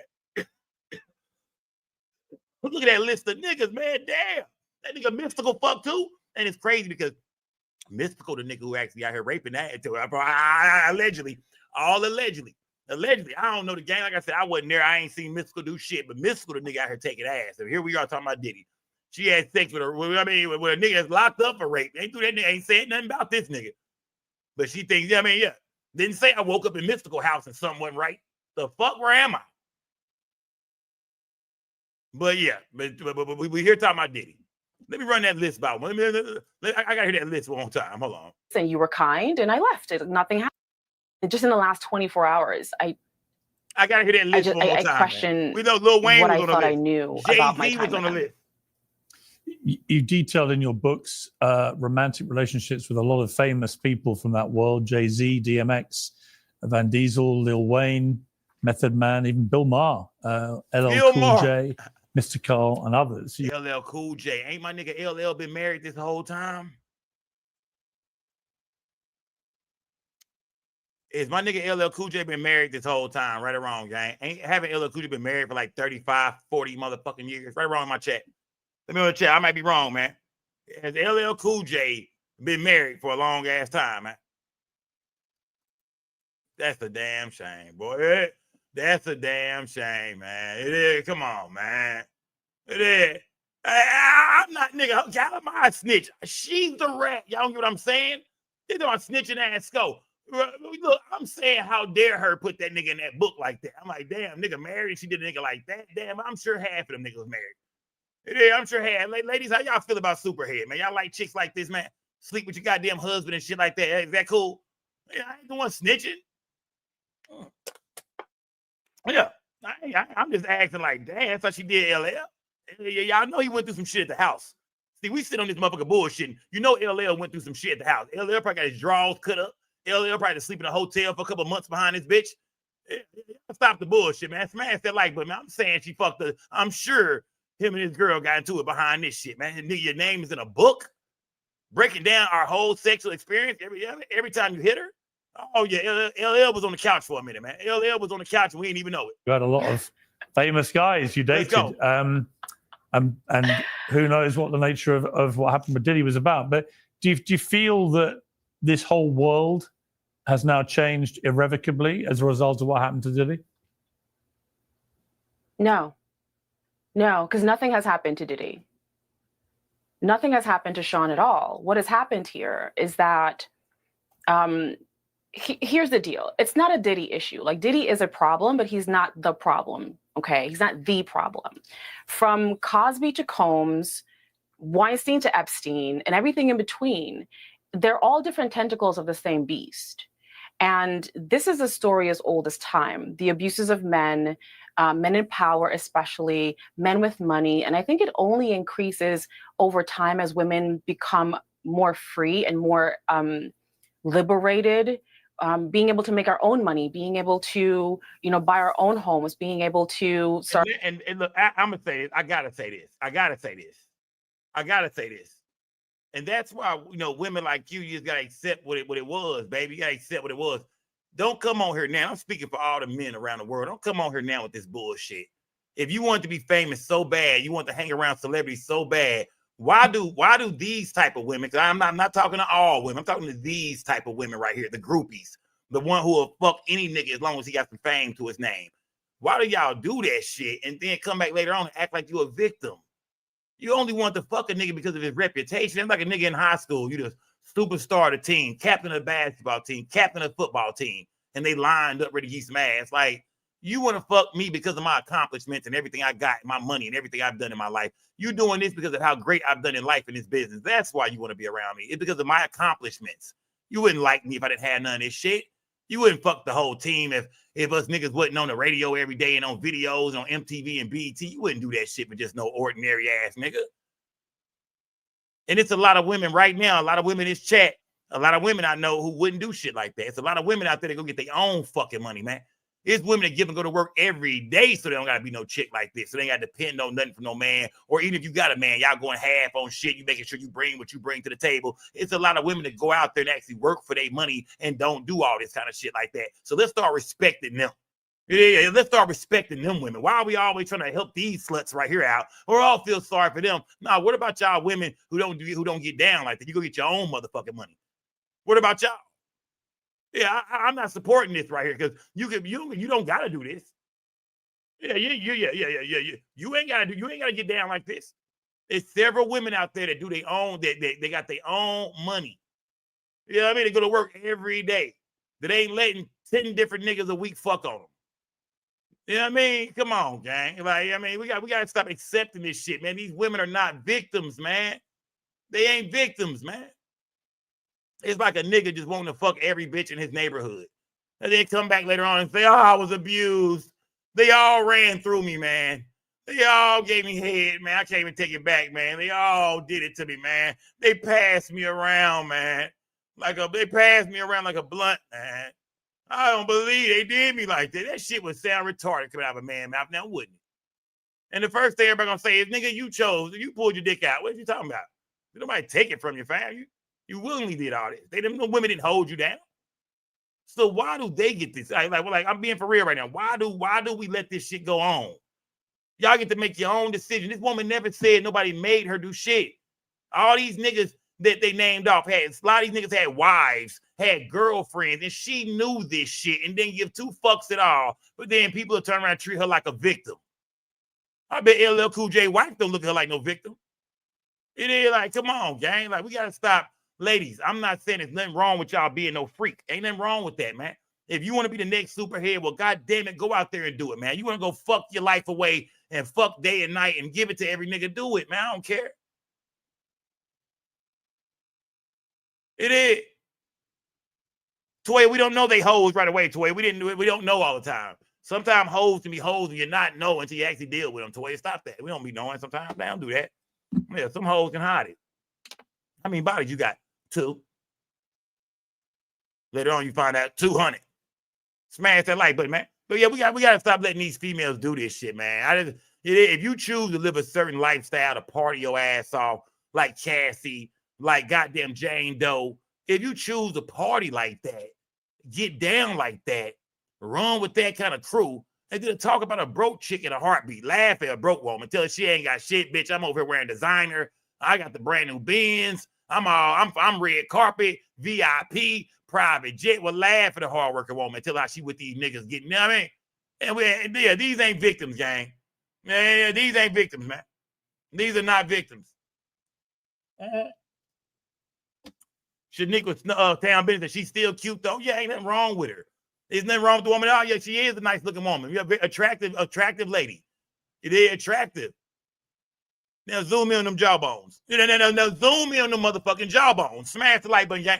They used to call it jawbones. Smash the like button. I'm sick of this shit. Our own businesses. I think it only enrages the men who hold power that they're losing power. And so I felt that over time, you know, in my experience over the last 20-something years that I've been in this town, that the men are increasingly more aggressive and more so wanting to keep women under control and in power because they are losing power, even legally so. I don't think that the Diddy trial has changed anything other than it probably fuels this issue more than anything, because here's the deal. Two of the toughest charges have been dropped. He's facing up to 20 with time served. Yeah, he's denied bail, but how much time is he really going to get? Probably maybe 3 years, might be out on probation, might have to wear an ankle bracelet like Martha Stewart, and everything's going to be fine. And then what happens is that no one's paying attention to the fact that there are a lot of men who aren't saying anything, who are very quiet, as well as men who are, men especially, and women who are supporting him. And I fear, even with everything that we've heard, let's say none of that was true. We saw something, however, that tells us something about this person. We saw a videotape of him brutalizing Cassie, and that tells me everything I need to know about this person's character. So even if nothing else was true, that alone is enough reason for him to be canceled indefinitely. But I fear that's not what's going to happen. I think this is just emboldening more men to do the same thing, because guess what they're going to do? They're going to get away with it. Okay. I mean, there we go again. There we go again. See, that's what I'm talking about. More men are going to do it. Well, will there be more hoes lined up for us to do it too? Yeah, I mean, it's going to be women out here that's saying, hey, I'll get down. I'll do anything. I'll freak with any, in order to fuck with you, nigga. I'll freak down anybody. Like, are those women available, Superhead? Because you were. You know what I mean? Your dude probably just slapped your ass a couple nights ago, and you on here talking about Diddy, though.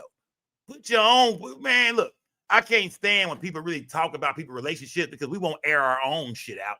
Right or wrong? We won't come on here and air our own shit out. So when that tape comes out of Cassie and Diddy, yeah, you like, yeah, that's fucked up, man. Look how that shit played out. But we don't air our own business out. Is it right or wrong?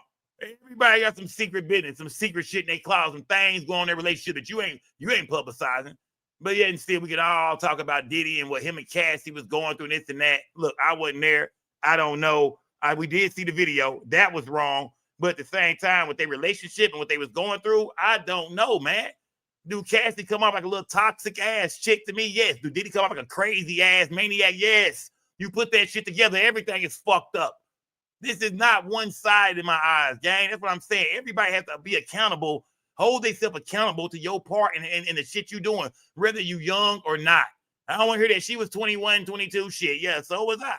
At one point in time in my life. And every time I went to jail, people looked at me and said, nigga, you should know better. Nigga, your ass 22 now, nigga. Nobody feel sorry for you, nigga. Now we ain't no bum money for you, nigga. You grown now. Your ass is grown.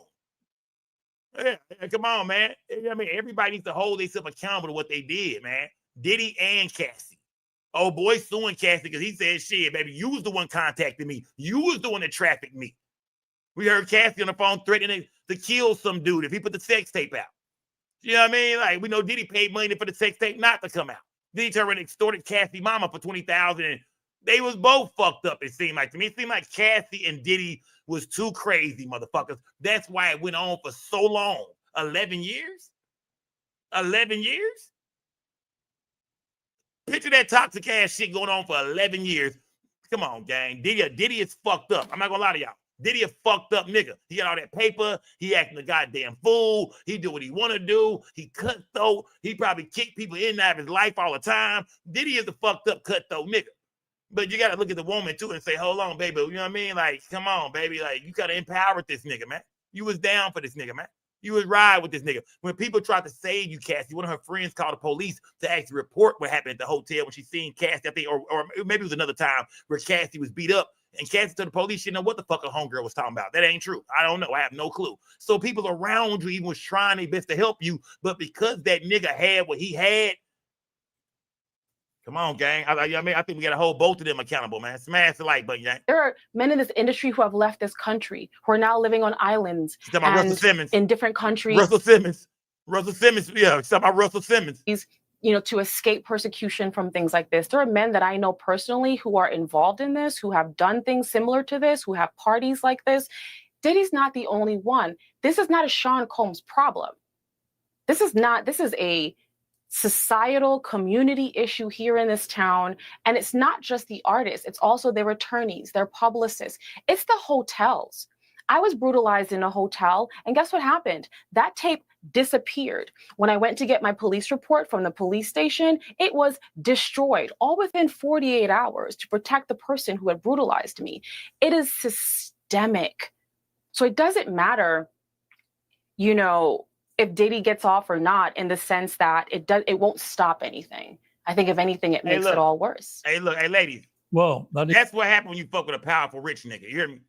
That's what happened when you will only fuck with celebrities or niggas with a certain amount of money. That's the lifestyle it come with. Yeah. When you will only have when you're a woman like Superhead, you only dating within the industry. You only dating high powered niggas, the NFL, NBA players, actors, and you know what I mean? Goddamn music execs and shit like that. That's how it's gonna go. That's why you should get you a normal nigga, Superhead. Yeah, go get you a regular everyday guy, man. A nigga get him go to work every day for his bread, come home, or kick it with you, spend some time with you. Go get you a regular ass nigga if you don't want that kind of lifestyle. So I don't feel sorry for women or men, anybody that chases a certain lifestyle, and then when you get the fucked up shit that comes from that lifestyle, you want to come back later on and complain and this and that, but you was loving it while you was doing it, bragging about it, photos everywhere. Oh, man, I'm sick of this shit, gang. Smash the like button and like that gas up, man. I'm out smoking all y'all ass tonight. Like the gas up. Put some color in my chat, man. We're going to hear from Tony Buzzbee and VladTv in a little bit, too, gang. You ready for that? Smash the like button. Is a sobering way to end. But thank you very much indeed, Elizabeth Overton. I appreciate it. Thank you so much. Well, to debate all this, I'm joined by Tony Buzzbee, the attorney representing victims in civil suits, DJ Vlad. Hold on. Put the camera back on this nigga right here real quick. Yeah, but damn, where he at? God damn, I can't find this nigga, man. There, fuck, I might leave it on there. There you go. There you go, man. That motherfucker right there, Tony Buzzbee, man. The Buzzbee hotline. Who remember when I called the Buzzbee hotline, the Diddy line? I mean, the Diddy line. Man, we got right through, man. They was ready to tell me to drive down to H-Town, come sit in this nigga office and let's build this motherfucking civil suit, man. They was ready to bring me to Houston so we could sit down and put the whole play together on how to scheme Diddy out some money. Remember, y'all listened to me on the phone. I sit there and lied and just made up shit. I sound like I was lying. I didn't even do a good job. I was just making up names, couldn't follow up on shit, never sent them the pictures that I was going to send them. And yet still they call me over and over and over. This is Tony Buzzbee, y'all. H-Town, man. Salute to Houston. Shout out to H-Town, man. This is Tony Buzzbee, man, the guy with all the civil suits on Diddy. He's here today to talk about the Diddy trial, to break some of this shit down. Remember, he had over 200 civil suits, but yet and still, none of the people from his civil suits were called to the motherfucking stand to testify during the Diddy trial. So that shows you right there how they feel about his cases. There's just not one person from his civil suits or nothing he has going on was called to testify. That shows you right there. They feel like, nah, we ain't fucking with nobody who Tony Buzzbee done got a case for. Anybody Tony Buzzbee representing, no, keep their ass, nigga, 300 yards away from the courtroom, nigga. They already seen what happened with Tony Buzzbee and Jay-Z. Completely lied on Hova, man.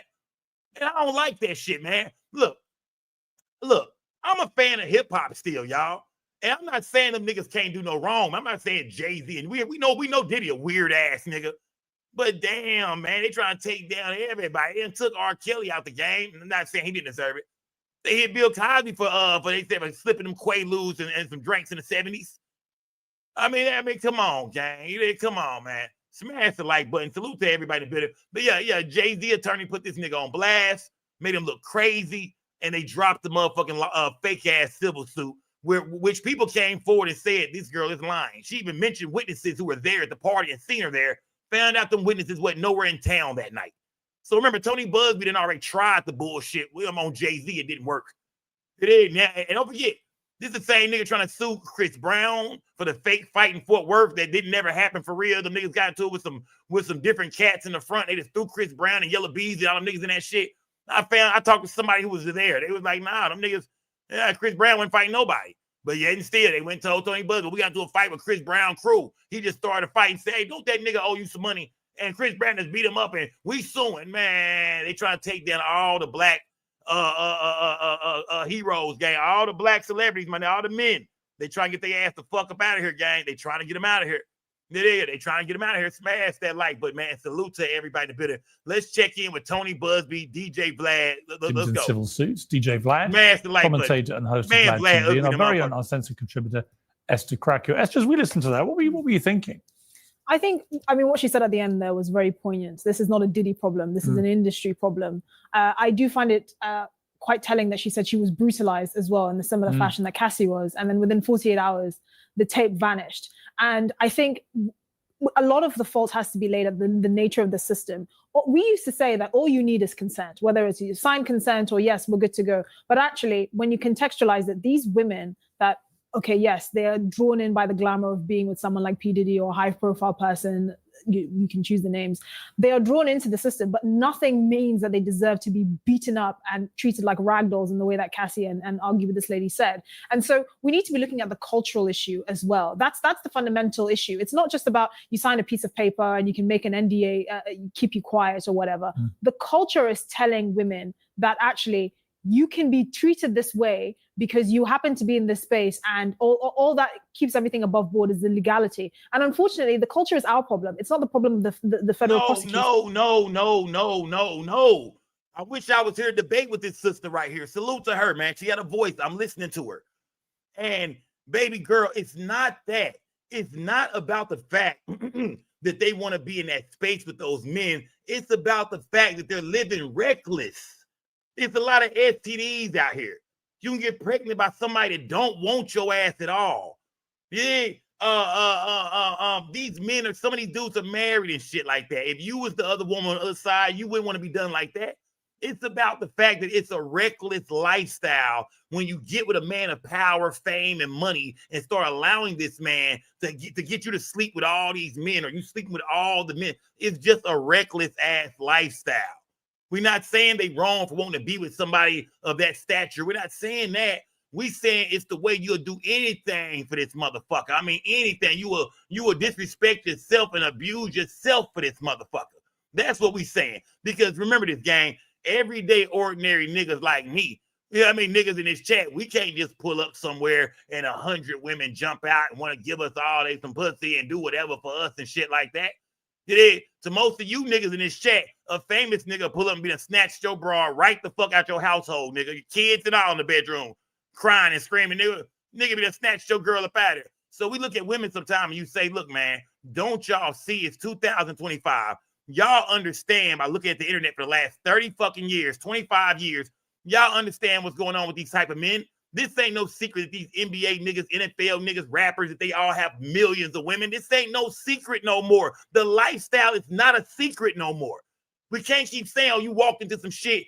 No, you knew kind of what you was going into by dating niggas of that stature, of niggas with that kind of paper. You got to know that. You got to know that, gang. So that's all I'm saying. At this point in time, the industry has been exposed. Ladies, if you don't want to be in a wild ass shit, you might want to stay away from them NBA niggas, them NFL niggas. You know what I mean? I'm talking about women who don't want to be in that lifestyle. A nigga who fucking 6, 7, 8 chicks. If you don't want that, a nigga who got you doing wild, crazy ass shit, got you fucking the whole squad. If you don't want to be in that, don't be in that, because that shit has been exposed. It's been exposed long before Diddy. It's been exposed. So you got to ask women, why do y'all go after them kind of niggas, man? I'm being for real. Talk to me, ladies. Where are my ladies at? Why do y'all go after them type of niggas, ladies? I'm starting to question, what type of nigga do ladies really want, man? A lot of women act like they want a thug ass nigga. You want that shit? Y'all really attracted to the shit that come with that? A thug nigga? Do y'all know what comes with a gangster nigga, with a nigga in them streets? But it seems like what a lot of women are attracted to. It's like, y'all can see the fucking problem and you still run to it. Good guy be standing over there, mind his own business, square ass nigga. Don't really go out that much and shit, you know what I mean? One woman's man. And y'all, boy, y'all want nothing to do with that nigga, boy. Y'all can't stand a nigga that no other woman want. Y'all the boy, if he ain't got a few chicks chasing him, y'all don't want nothing to do with that nigga. So remember that. The good guys are coming in last. The good guys are coming in last. The rich niggas, the thugs, the niggas that's gonna make their relationship hard are the ones y'all go after first. The good guys are coming in last. And niggas are standing around laughing at them niggas, man. I mean, chuckling. Go snatch that nigga bra right up from underneath them, man. Go snatch your ass right up. Good guys come in last, goddammit. So we're trying to figure out what's the fuss about. Y'all getting what y'all want. You want that street nigga, that thug nigga, that rich nigga, that famous nigga, the nigga every other woman want. If that's what you want, baby, go get that. Go get that. But just know what comes with that. With that. Go get that. But know what comes with that. I can't say it no more, gang. You dig? So yeah. Yeah, man, just like a man who started dating a chick that's doing porn. It's like, well, damn, nigga. Don't get jealous now, nigga. Don't get jealous now. Don't get jealous now, nigga. Don't get jealous now, man. They love temptation. God taught us this in the Bible. When Eve ate that apple, smash the like button. Come on, talk to me, gang. Hey, come on, talk to me. I want to see y'all talking that shit in this chat. Talk to me. Let's argue. Toya said, why don't niggas get money and disrespect the fuck out of women? Shit, you may tell you why. Because all women, let me tell you something. I'm not going to say, I don't mean all women, but women most definitely, Toya, let it be known that if you're a broke ass nigga, you ain't got a chance with me. You know, so that makes niggas feel like if I got it, then let me act like this because this is all this is what y'all say we better have, right? Well, check, I got it. Check, I got the paper. We hear women talk about all the time. It could be a good ass nigga, but he on his nigga down on his dick right now. Nigga working a regular job in a warehouse. Nobody wants that nigga. He's the scrub. Remember that song? I don't want no scrub. A scrub is the guy that can't get no love from me, hanging out the passenger side of his best friend's ride, trying to holler at me. So nobody, they don't want that nigga, man. So I think the fact that women make it seem like, oh, you know, nigga better have some money. I think when y'all meet a nigga, he got that money, then he acting funny. I think nigga acting funny because he got that money because he's hearing that that's what he got to have you. So now he looking at you like, check, I got that. Now what? Your last nigga was broke to the motherfucker. He can't do shit for you or your kids. Well, I got it. Now what? What you gonna do for me? Because it seems like that's always being put on the front is that a nigga better have some money. I mean, yeah, come on, gang. I'm just speaking to my ladies right. I'm just giving y'all the truth. Y'all make niggas think having money is everything. Having bread is everything. All he gotta do is have some money. You know what I mean? Because y'all, women will break up with a nigga for being broke. Nigga be down his dick, done lost his job, fresh home from the pen, can't seem to get on his feet. She don't want you, nigga. I'm not paying these bills by myself like she shouldn't have to. She shouldn't have to.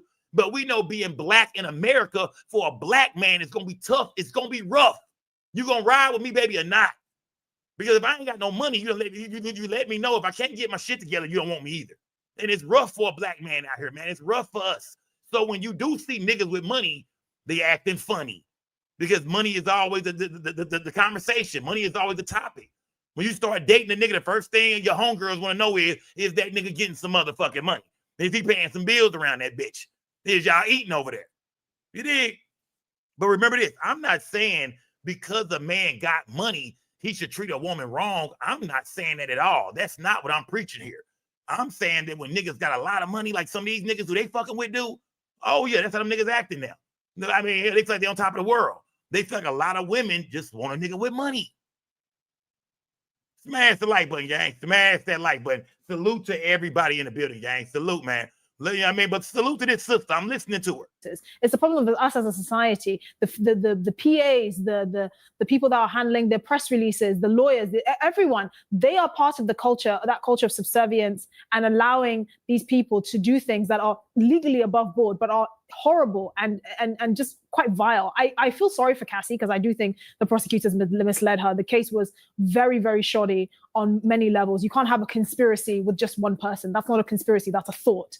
And so I think in many ways that case was always going to fall through. But I do think that these girls have been let down by a culture that has boiled down appropriate behavior to just legality and consent. Okay, DJ Vlad, you posted on X after the verdicts came in. Cassie is guilty of the same prostitution charges Diddy was just convicted of. I interviewed 3 of the male escorts. All 3 of them said the same thing. Cassie picked them, contacted them for free coughs, enjoyed the experiences and paid them. Meanwhile, she's sitting on $30 million and writing letters to the judge asking him not to give Diddy bail. So pretty clear what your view is of Cassie Ventura there. What do you think should happen to her? I mean, personally, I think she should be charged with the same thing that Diddy was charged with. Ultimately, he was convicted of prostitution. She was involved in the prostitution. Every male escort that I talked to said that she was the one picking the actual male prostitutes. She would book them. She enjoyed every experience. She was sort of guiding the whole thing while they were together, and she was the one that actually paid them. Ultimately, this is a domestic violence case that's ballooned into a RICO and sex trafficking and so forth. What Diddy did to Cassie in that hallway was absolutely horrible, but that is not what the trial was about. It was about RICO. It was about sex trafficking. Is Vlad right? Is DJ Vlad right so far? Yeah, I mean, is Vlad right? I mean, like I said, I think we all, and salute to all the women in my chat. I know when y'all seen that video of Cassie in that hotel, y'all was like, look at this fuck ass nigga Diddy. Look at this bitch ass nigga treat this young girl like that. Yeah, we seen that part. We seen that part. That was fucked up. When it comes to the trial, though, let's talk about the prostitution. Diddy wasn't moving no prostitutes besides them dudes. Like, and he got Cassie and them helping him, you know what I mean, conceal what they doing. You know what I mean? The Cassie and them getting the hotels, and they you know what I mean, they hiring the dudes, they showing that they partying tonight too. They with the party shit. So it's like you gotta ask yourself, like, well, why wasn't Cassie charged with nothing, man? It is. Now these same hoes talking about they need a God-fearing man. Look, Slim Zo, look. So the Slim Zo, man.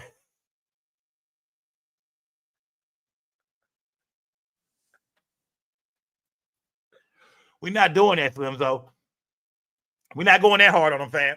We gotta give them a break tonight. We're not gonna go that hard on them. We're not gonna turn to Kevin Samuels over here, nigga. Yeah, I mean, we're not gonna turn to Kevin Samuels over here, man. But Toya say, but they was under his direction. Toya. What the fuck is under a nigga direction, Toya? What does that mean, baby girl? Like, I mean, like, I'm starting to wonder about you for sure. Like, what the fuck are you talking about, man? Like, I see you on your women empowerment shit. You did, but me and you both have daughters and shit like that. And I think, you know, we would tell our child to move differently. You know what I mean? We would most definitely tell our daughters, hey, don't fuck with no nigga like that, man. Nigga, all them women and shit like that. Nigga, you know for a fact he got all kind of chicks. He got his baby mamas hanging around. We would tell our child, tell our daughters, don't go around no nigga like that. And if she choose to do so, we're going to look at her and say, well, watch what happened. God damn it. I can't save you. I can't do nothing for you. Watch what happened. Cassie mama took the stand and said the same shit. We warned her. We begged her not to go back. We took photos of her in case of an emergency to prove this man been doing her dirty. The nigga tried to extort us, your own motherfucking parents, man. Your own parents. And you can't stay away from this nigga, man. It is. Come on, gang. Come on, man. Like I said, if you got a daughter here tonight, you're going to tell your daughter. You're going to warn your child. No, don't do that. And if she choose to buck us and say, no, I love him. What can you really do, man? Yeah, what can you really do? What can you do? It is. So remember, Cassie had a mama that loved her, that people around her, her friend called the police. Everybody is saying, man, leave this nigga alone. It seemed like it was a time where she just couldn't. And people going to say, well, he forced her. Remember, this is the same girl, man, who they can connect her with a couple of guys during her and Diddy's little 11 years. I don't think she was that afraid of him. They say, I mean, she started dating other guys. She dated Kid Cudi. We see what happened with that situation. That might have scared her a little bit. She goes back to Diddy. But I'm wondering, baby, won't you just go to the police? You know what I mean? Like, won't you just let the police know? When he beating on you and doing this shit, man, you put them laws in a nigga life, man. That's going to straighten the nigga ass out. Put that restraining order on nigga. It is, I mean, come on now. Put them laws in a nigga life. But what do they do, fellas? What do they do? What do they do? They gonna put that restraining order on you, fellas, and then tell you, come on home. Come on back to the house, baby. I love you. Come on back home. I love you. Now I get what women gonna say, well, we love you. Well, damn it, you wasn't scared to call them laws on me. And now that I'm back here at the house, now you really got me by the nuts. Is this about power or what we doing here? Then they invite you right back to the house, but then they checking you around that motherfucker. Nigga, I wish you would, nigga. I wish you put them laws in a nigga life, man. Do that. Y'all are good at that. Y'all put them laws in a nigga life. Go call the police on that nigga, man. Call the laws. Put that restraining on that nigga ass and tell me come home. You know you got that nigga by the balls. Nigga, you better take out that trash hoe ass, nigga. Yes, ma'am. You know your ass ain't supposed to be over here. I'll be to call you bondsman. Smash that like button, gang. Smash that like button. Callie Drake. Hey, look, Callie Drake. I might say, nigga, I'm over here. I might have to put my goddamn, I got a church robe around this motherfucker. Something. I got to find my shit. I used to preach back. If y'all didn't know back, I used to preach back in the day. I was preaching. I got a church robe around. I might have to put my church robe on, nigga. Let's get back to VladTv, man. Back to VladTv. Vlad is saying that he feels like Cassie should have been charged as well. I seen that hallway was absolutely horrible, but that is not what the trial was about. It was about RICO. It was about sex trafficking. neither of which made sense in this particular trial. And if you want to actually convict her for prostitution, Cassie is just as liable for that same prostitution that Diddy got convicted of, but she was given immunity in the whole situation. So I just feel it's really just a messed up situation. That's a completely ridiculous stance, because you know what the consequences of her, not booking those prostitutes? We saw it in that hallway in the hotel, in an international chain hotel, that were happy to take $50,000 to wipe it off the face of the earth. Those are the consequences. If she hadn't done that, it is very likely that she would have been manhandled in that way, even in the street, and someone would have been able to wipe the footage of that. I appreciate the fact that she hold on. Case, which has nothing to do with I appreciate the fact that she was not charged with domestic violence. You're talking about a totally different situation. I guess the question. Hold on. Hey, hold on. I think it's a panel. They going crazy. You know, salute to that sister on the panel right there, man. She holding her ground. She's standing her ground. Yeah, I see some women in the chat here tonight. Stand your ground, ladies. Stand your shit. Hold on to your stance. Hold on to your stance. You know what I mean? Because this is, I'm gonna tell you what happened is, gang. And I've been paying attention to the internet. Y'all know me. I watch this shit every day. What the Diddy case has done is put a wedge between men and women. You know what I mean? Everybody's standing back looking there like, everybody looking around like, you're gonna double back and say I did what later on? Now everybody's waiting for the later on. Now nobody trusts their partner no more. Everybody looking like, with this internet popping like this, everybody looking like, so what you gonna put on Facebook in 3 years now? Anything y'all going through now, you gotta wonder, when is this gonna be online? What's going on? Vice versa. Women look at niggas the same way. You finna put my butt naked photos out there? You finna drop our sex tape? Nobody trusts nobody no more, man. The Diddy trial, man, it's making men and women most definitely look at each other and say, I don't trust you, man. I'm not saying I don't trust you right now, but I don't trust you in the long run. You feel me? Especially if you got a name, if you famous, you popping, man, nigga. That shit ain't no secret no more. That shit gonna be everywhere, man. And I'm not telling fellas not to trust women. I'm not telling women not to trust men. I'm not saying that. I'm saying at the end of the day, man, it seemed like the new thing to do, especially in this entertainment game and in real life. So we just seen a man unalive a woman because they both jumped on Facebook Live and started doing all that exposing and shit like that. It looks like that's the new revenge to try to get on somebody when things don't go your way, whether it's a man or a woman, because we see men do the same shit, fellas. We're not going to put that on the women and say, oh, only women do it. We see niggas jump online to expose chicks too. So it seems like that's the new, it's like everybody's so cutthroat now, man. Who can you trust, man? Who can you motherfucking trust? Who can you trust, man? Rod Davis, you can trust us. Man, what? Get the fuck out of it, man. All right, back to the story, man. Man, fuck out of here, man. Put Rod Davis. Get Rod Davis' ass over the timeout, man. Fuck is you talking about, nigga? Get that nigga over the timeout, man. Oh yeah. They getting down and dirty. Now, that's a domestic violence case, which has nothing to do with the particular case. The fact that she was not charged with domestic violence. You're talking about a totally different situation. I guess the question, Vlad, I guess the question that Esther's posing there really is, did she go along so apparently consensually with all the freak-off stuff, with all these escorts, because she admitted to that? Well, hang on. My question is, did she go along with it in the apparently consensual way because she was in fear of retribution from Diddy in a way we saw with the beating?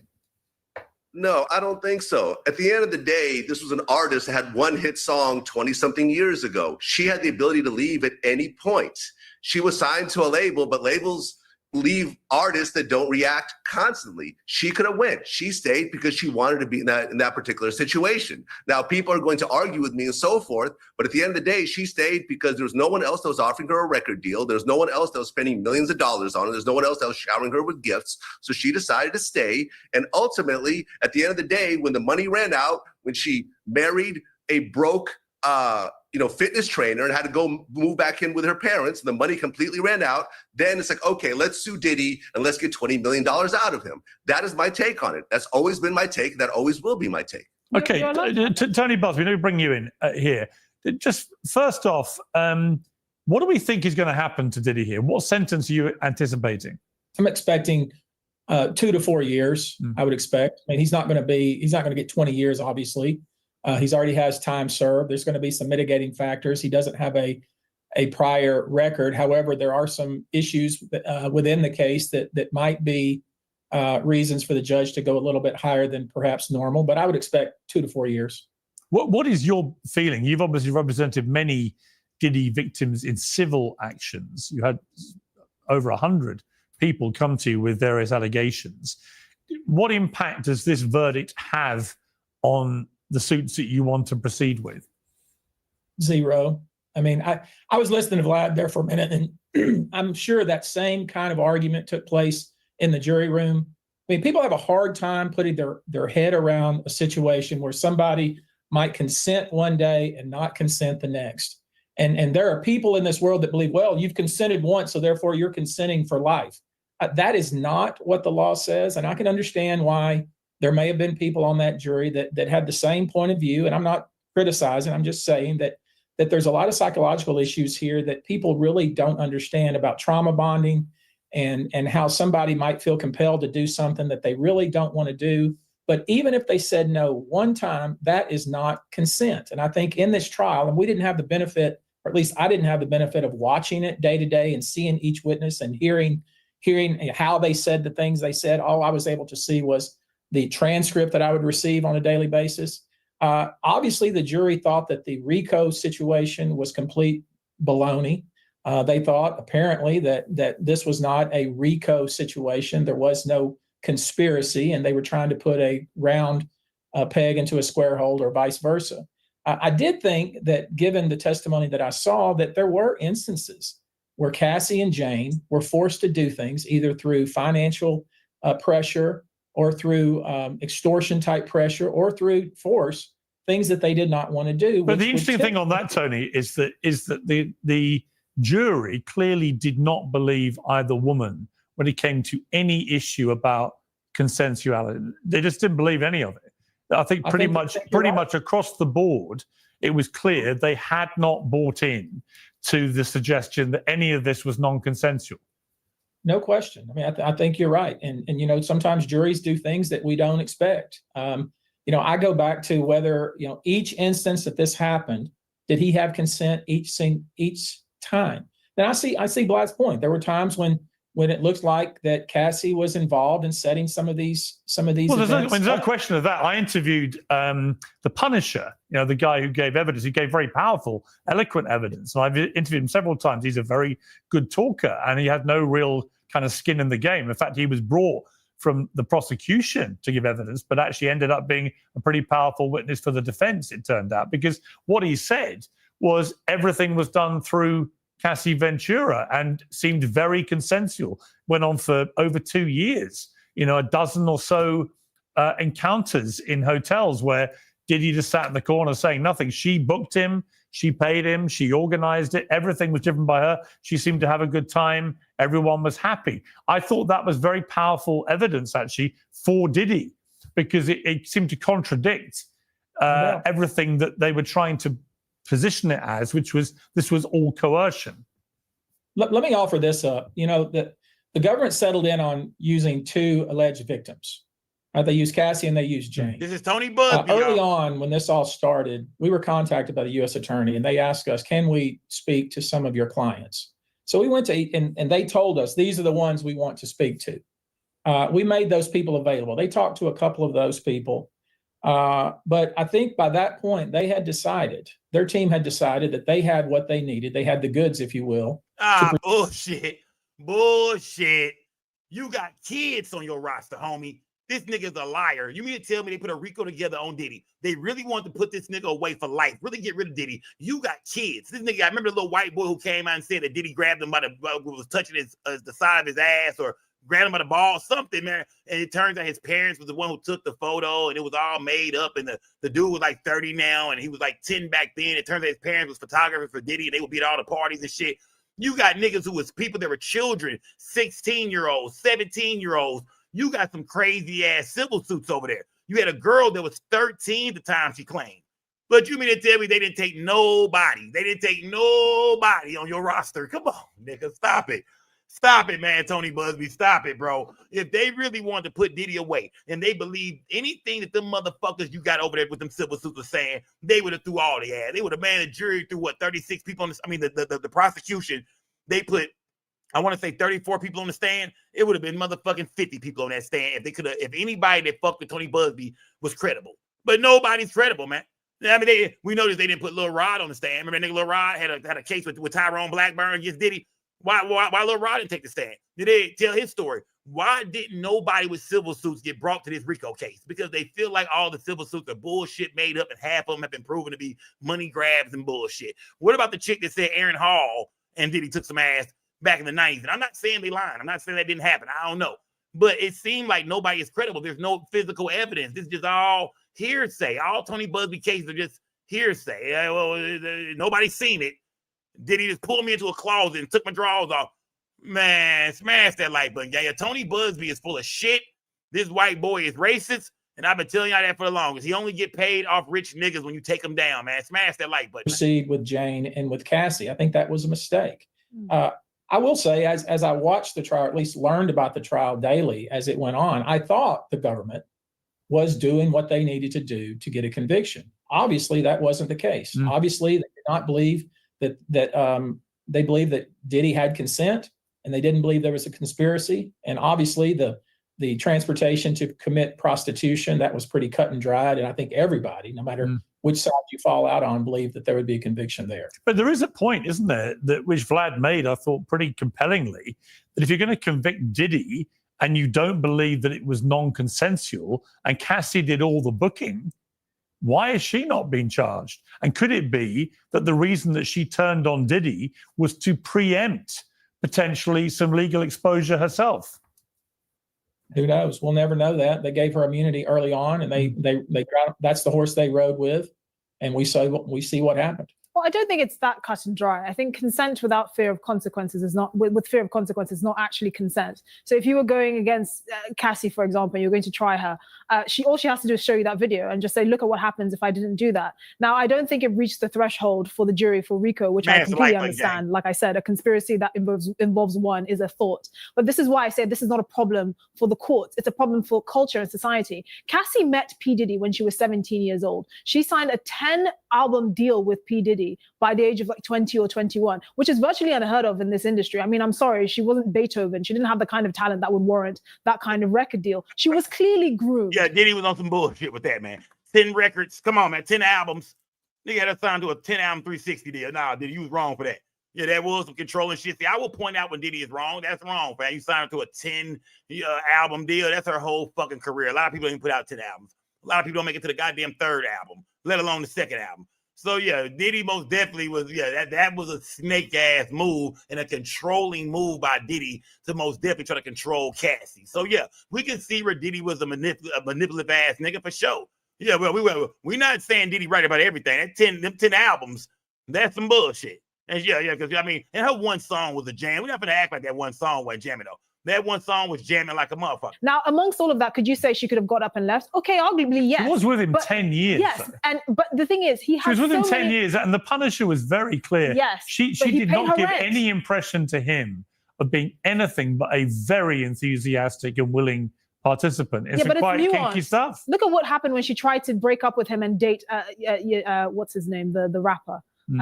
Who had his car blown up. I mean, it's not that cut and dry. This, I feel like... But Esther, we have lots of chats through the Me Too era and stuff, and obviously one of the things people are saying about this is that, in a way, it signals the beginning of the end of that Me Too movement, because for a long time, everyone was encouraged to believe women accusers. The moment they made allegations, they had to be believed. That was always, to me, a very dangerous proposition. It should always be, they should be taken seriously. The allegations should be investigated properly, and then decisions should be made about whether there had been a crime. Very dangerous to believe accusers before you actually know whether they're telling the truth.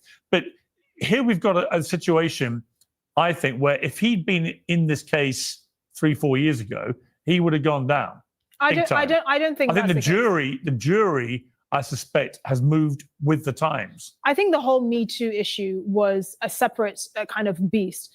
P. Diddy and the environment that he exists in, the hip hop industry, is a completely different kind of sleaze. And also, it was very cut and dry from that video. Though? Is it any different to Harvey Weinstein, who claimed that a lot of what his stuff was transactional? I mean, he was convicted of rape and sexual abuse and so on. So obviously, again, juries didn't agree. But he painted a picture of a lot of kind of transactional relationships with people, right, where he believed this was all part of the sort of casting couch deal. That again has been, you know, that's dinosaur stuff and was outrageous and wrong and everything else, and it turned out to be criminal as well. But I don't think there's much difference in the attitude. There is a difference. I think hip hop has always come under fire for being quite sleazy. I mean, you can't listen to a hip hop track from 20 years ago without hearing the N-word or bitch.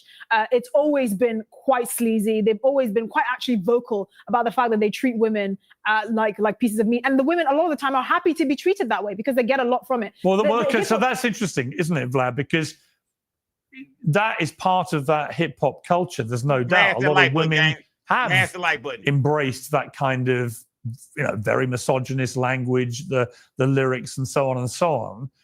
Is your feeling about what happened here with Cassie Ventura and Diddy that she was, notwithstanding the violence which would erupt more than once, we know there were other occasions when he was violent to her, that she enjoyed her life around this superstar rapper, notwithstanding that?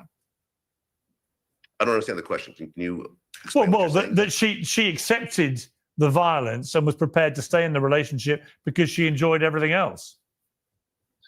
I think there was a very violent relationship. I think it was a drug-fueled relationship. I think there's lots of money and fame and jet-setting involved. At the end of the day, I think what happened to her was horrible. I think that tape showed just how bad the domestic violence was. But at the end of the day, this is not what the trial was about. The trial is about RICO. The trial is about sex trafficking. The trial is about prostitution. In fact, the only reason Diddy got convicted was because it was interstate commerce. All the other male escorts that I've talked to, like, for example, I talked to Don the dealer, who also had multiple sessions with Cassie. She said she was loving it. She was into it. She was setting the direction. At the end of the day, you could stay in a bad relationship, but you decide to stay in that bad relationship. This is really about the domestic violence, but the domestic violence goes back past the statute of limitations. So if you think about it, in this whole case, all the escorts I talked to were not, you know, sent to a different state or a different country. They were all local. Like Don the dealer was in Miami. Punisher was in New York. If all these guys didn't travel across state lines, there would be no case at all. None whatsoever. Yeah. And you know, with Tony Buzzbee, at the end of the day, like he said, that the feds talked to multiple people that he's representing that were suing, but they decided not to use any of them, which makes me think that there wasn't any real credible, real evidence that they actually did anything wrong in the whole situation. Therefore, there's only two people that were actually used. The only person that was actually that filed a lawsuit that was used in this case was Cassie. And there's over 100 lawsuits. So what does that say? That says the lawsuits are all nonsense. Wrong. You know, I listened to you. I'm wrong? And some of which of your clients was used in this case? Let's go. Let's be clear about something. Let's go. Hey, listen very carefully. If the alleged assault happened in LA, there was nobody flown in, there was nobody coerced and trafficked across state lines, they wouldn't use the client, obviously. These cases that we have filed in New York are filed under a New York statute for sexual assault and sexual abuse. That's completely different than transportation for prostitution or for sexual trafficking, and certainly has nothing to do with RICO. So you just made this grand conclusion that, oh, the U.S. attorney talked to a few of these folks and decided they had no credibility. You are flat out wrong in that respect, because none of them were used. None of them were used.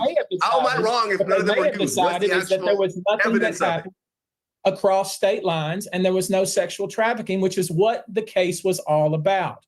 So it has nothing to do with whether these people were credible or not. Their case is a civil case alleging state law claims of assault after being drugged. That was not the case that was brought by the U.S. attorney, and frankly, that's not a case that could be brought by the U.S. attorney, and which is the point your own client accused Jay-Z and Diddy of raping her when she was 13, and we all saw it was all nonsense. It was absolutely false. Shit. I mean, I've been waiting to hear somebody tell Buzzbee, nigga, you're full of shit, man. We just seen what you tried to pull on Jay-Z and Diddy, man. Come on, bro. White boy, you're full of shit. Another white boy got to tell him, man. I've been waiting on somebody to confront Tony Buzzbee with this latest with that civil suit he tried to pull on Jay-Z. Come on, y'all. What we doing here? We talk about bullshit going on in America all the time. It's like if a nigga got a certain amount of money, it's like we just say, fuck it, he's guilty. Nah, man. This white boy is lying his ass off, man. We not saying that Diddy ain't a fucked up individual and got a bunch of bullshit going on and ain't toxic to the motherfucker. We get all that. But come on, to throw a 13-year-old girl on these niggas like that, man, that shit ain't right, gang. You done threw a child on these niggas, man. Call these niggas straight child molesters. Call these niggas, I mean, two predominant black men in this business who done lived up to their, you know what I mean, to their positions and really brought us all this great ass music over these years. Everybody been tapping their toes to Jay-Z or Diddy or Bad Boy, Biggie, State Property, whatever, man. Kanye West. Come on, gang. Now all of a sudden we just ready to say, yeah, that white boy said it. I don't know. Somebody or say they said it happened. A little crazy ass white girl. Even her dad said he didn't remember that shit. Like, what? She made her own father look like shit. Remember you came and picked me up at 6 in the morning in front of that corner store in goddamn Manhattan? He like, what? What the fuck? Like, you made people think I'm molesting your ass. So I don't give a fuck about you. Girl, you wrong for that shit. Then we found the girl had a head injury and she didn't really remember too much. Some shit was gray areas. And then she started naming witnesses and people she spoke to at the party. And we found out wasn't even in town that night. We gonna let that shit slide, gang. Y'all really gonna let that shit slide. Man, smash the light button, gang. Salute to man. We like I said, Vlad ain't even Vlad ain't the coolest person around, but salute to Vlad, man. Wrong. By the U.S. attorney, and which is the point. Let's go. Accused Jay-Z and Diddy of raping her when she was 13, and we all saw it was all nonsense. It was absolutely false. It was absolutely false. She said Good Charlotte was there. They weren't there. And the friend been dead. Y'all right.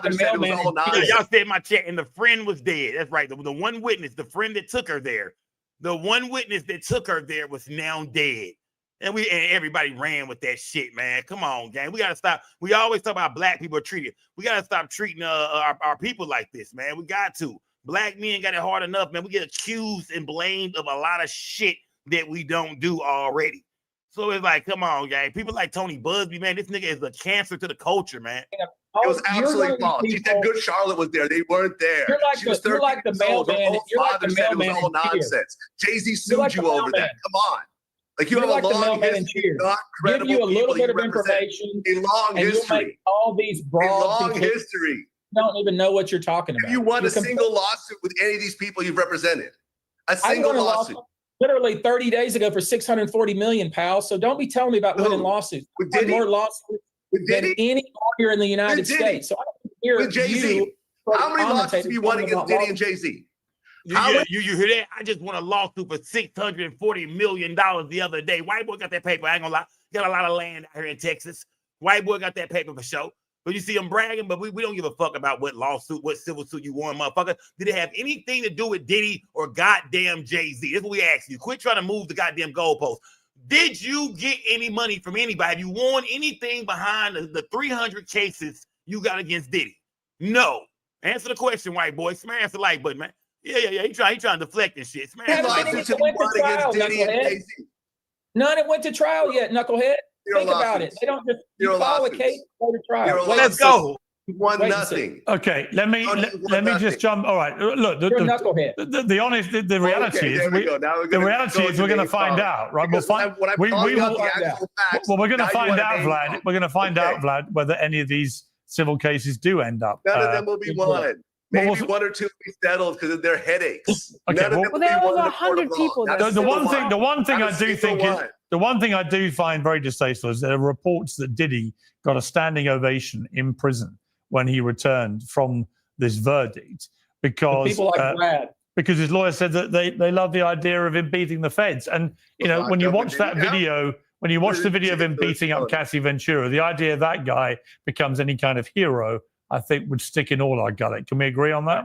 He's not exactly an esteemed company. He's in a prison. But he's not. He shouldn't be treated as a hero. Of course not. And I mean, some of the comments you've been reading online, I do think the prosecution failed Cassie in a way, because now we're having a debate about her motivations. Was she actually just in on all of this and just trying to? But you know what, Esther? When I interviewed the Punisher, I really did change my view about this whole case. But she was 9 months pregnant, testifying about the most grotesque things. I know. But she also had taken a massive payout before, which she deserved. She deserved it. Okay, but according to the Punisher, over 2 years, it was all driven by her. all consensual, and she was completely happy. And when he said that under oath and then repeated it all to me, and I got to be honest with you, I slightly changed my view about the whole case based on his testimony. I thought that if that was indicative of what was really going on, then how much of a victim was she? She was a victim of domestic violence, but as Vlad said, that was not what Diddy was on trial for. Anyway, look, it's a fascinating case. I've got to leave it there. Thank you all very much. I shall await the civil actions with great interest, Tony Buzzbee, and I'm probably not as great as interest as DJ Vlad is going to await them, but we shall see. Thank you all very much.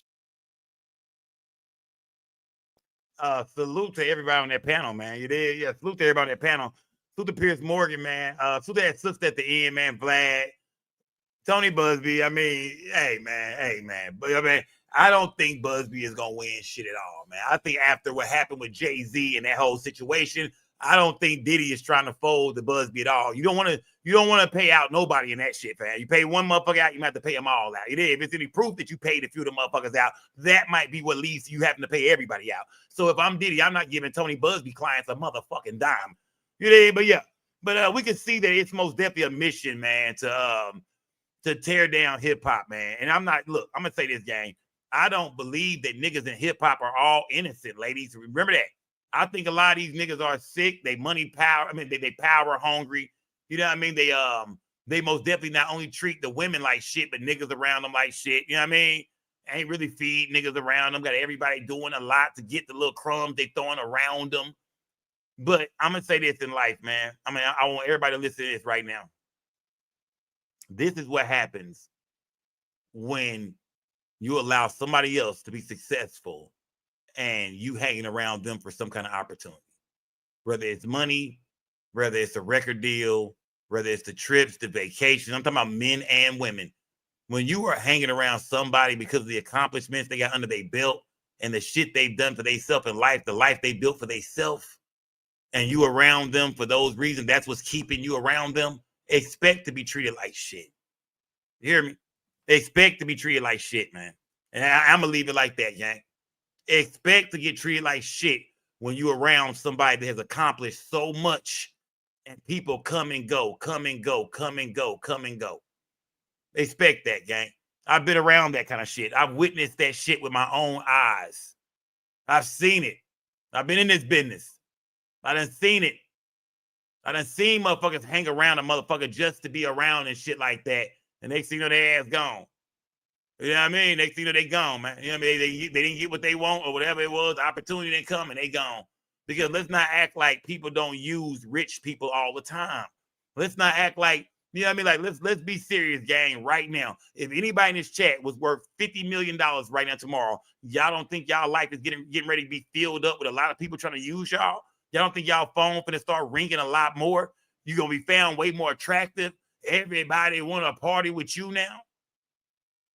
All you got to do is accomplish shit in your life. Get money. You know what I mean? Work hard. And everybody going to come sniffing around and see what they can get out of you. Everybody, whether some people just want to hang around you to get in the club for free. Just to pop bottles and take photos and post it online. It is. So remember that, gang. And I'm not telling ladies, you know, that you can't go for a man that got a lot. You know what I mean? But remember that, gang. Remember, ladies, I'm telling y'all right now, if you're looking for a rich nigga, and I'm not saying you're looking for one, but if you bump into a rich nigga tomorrow, a nigga with a lot of money, remember, that nigga has his choice. He can dispose of your ass whenever he wants. That's the way the world works. Fellas, if you meet a woman tomorrow, she's so goddamn fine. Woo-wee, shit. Millions of niggas in that inbox.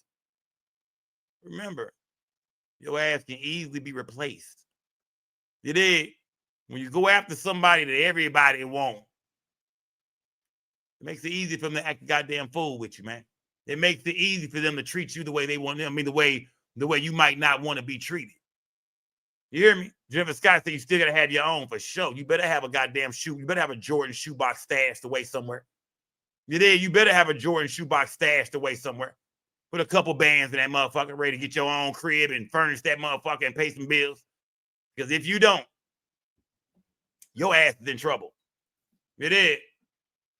Smash that like button, man. Smash that like button, man.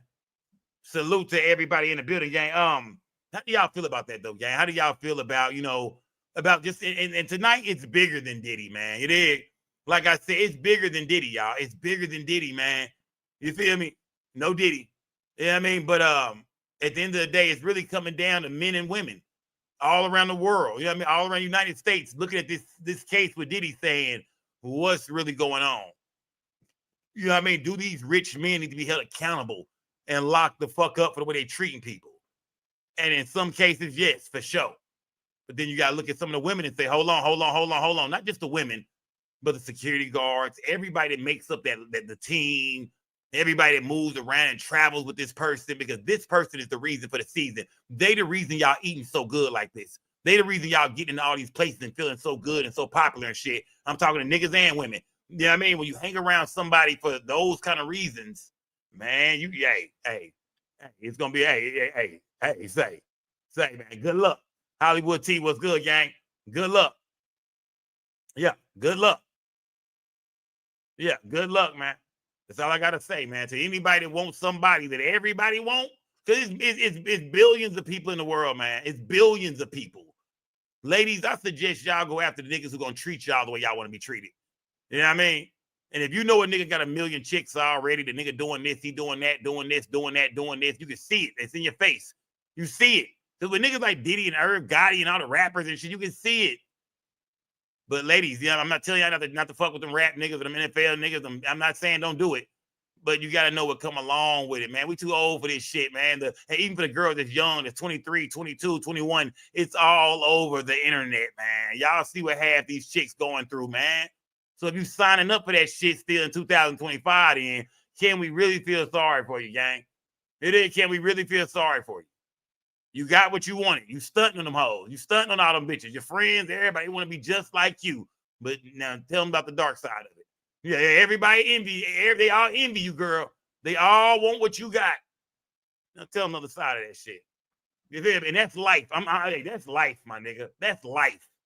I hope nobody is being offended by what I'm saying right now. Is offended because I'm preaching life right now. This ain't no man, woman shit. This is life. This is for men and women. If you get with somebody who everybody all idolize and want to all be with, just know it's a lot of darkness that come with that shit, man. It is, yeah, you can flown on everybody and stun on everybody. Yeah, even niggas do it. Yeah, that's my chick, fat. Yeah, but all right, for how long though, nigga? For how long though? Because her options are her options are wide, nigga. Same thing with women. How long though? How long is that gonna be your man, baby? He got 500 chicks a day inboxing him, trying to get with him. Yeah, you gotta know it's a challenge. Be ready for the challenge. It is. Be ready for that motherfucking challenge, gang. Yeah, be ready for that challenge, man. It is. Let me see. Hollywood T said these females today gotta do a bunch of immoral, acrobatic shit just to be with one of these dusty, dirty dick dudes. Shit. Yeah, and that's the thing about it is Hollywood T. They willing to do it though, Hollywood T. And if they won't do it, Hollywood T, guess what? Them niggas gonna find a chick that will. You know what I mean? And that's the fucked up part about the game. Baby, if you won't do it, guess what? It's 20,000 chicks just like you waiting to take your spot. You know what I mean? So you got to ask yourself, do you want to deal with that? Do you want to deal with it? Fellas, if you fucking with a chick, right, and she butt naked on the internet day and night, every day, she putting up thirst traps, butt naked, thongs on, twerking ass, that's how you found her. Don't be shocked, nigga, when you have issues. Don't be shocked, fam. You know what I mean? Don't tell her now, oh, no, I don't want you on social media no more. No, nigga, no. If that's where you found her, then that's probably where she want to be. Yeah, that's probably what she doing, my nigga. She having fun right now. She living her life. You know what I mean? So, yeah, how you find them or how you get them, it be the same way you lose them. Yeah, the same way you get them. You know what I mean? Toys to give her an African, man. Them African niggas, man. I'm tired of you putting them African niggas above us. Them African niggas would take a sandal off and beat the hell out of one of them goddamn broads over there, man. Stop it, man. Concubine, 7 wives and shit. Look at that. Toya saying, give me an African. African niggas get to have 7 chicks. But let us do it, and we ain't shit but dogs. Man, I'm about done, gang. I'm about done, fam. I'm about done, bro. Yeah, African nigga done took that slipper off and beat your motherfucking ass, Toya. Toes out, ashy, collar shirt on with the big polo on it, collar turned up, scheming and scamming. You dig? But if that's what you want, baby, go get what you want. Yeah, if that's what you want, man. Go. She want one of them African niggas for real, man. She been talking about them African brothers in this chat for a while now. I think she want one of them African niggas. I mean, it's crazy. Toy done resorted to an African nigga, man. I know we fly it. I know us niggas fly than them niggas, man. And she don't, you know what I mean? But it is what it is. But Toy, hey, I almost got you. Don't stay away from us fly niggas, man. Each one of them Africans, man. Now you might have to be a part of a tribe.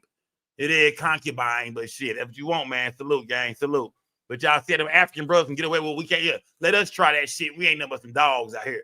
I'm moving to Africa, man. I'm getting me 6 wives, man. I'm going to Africa, goddammit. I'm going to the motherlands, man. Yeah. I'm going back home, gang. Fuck this shit, man. I'm going home, man. If I get 7 wives, I can have 7 women in Africa, be treated like a fucking king and shit like that, getting fed grapes and watermelons and shit, then fuck it, man. I'm going back to the motherland, man. It seemed like that's where I belong, man. Fuck it. I'm going home. Yeah, I'm going home. You know what I mean? Lady B said, hey, them Nigerians got that good loving. I'm done, man. I'm fucking done, man. I mean, I'm reading my chat. I'm reading my chat, man. You know what I mean? I'm reading my chat.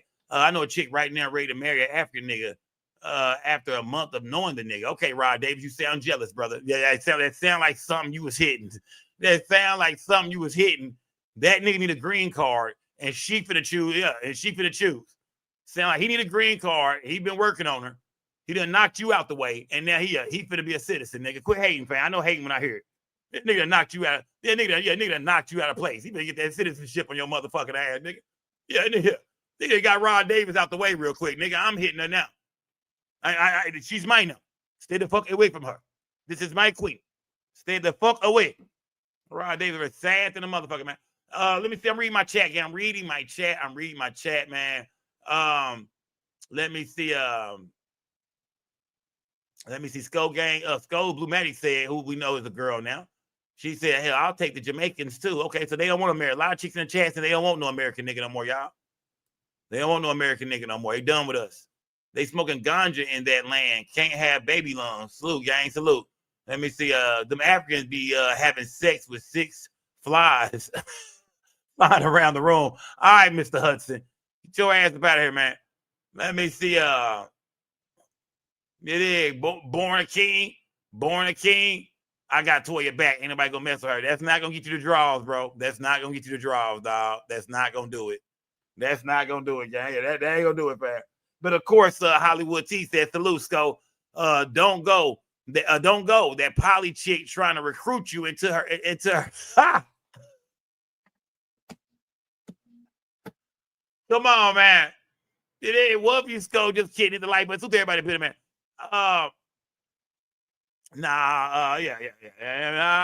Hollywood T, I think when she say poly, I don't know. I think the poly girl, I think she said she had like 3 husbands or some shit like that. I think she the one running the poly show in her life. Yeah, that might not be for me, goddammit. She running that poly shit, man. Yeah, she running her shit over there. Hollywood T said, don't go, man. Do not do it, Sco. She trying to get your motherfucking ass. She most definitely trying to get me, man. Man, she most definitely trying to get. Salute to Hollywood T, man. Always showing that real ass love, man. Salute to Hollywood motherfucking T, gang. Salute. Let me see. Let me see.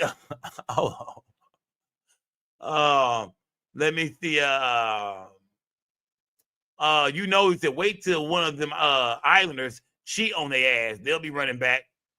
Man. Hey, look, ladies, do what makes y'all happy, gang. Do what makes y'all happy, ladies. Do what makes y'all happy, man. Yeah, do what makes y'all happy, gang.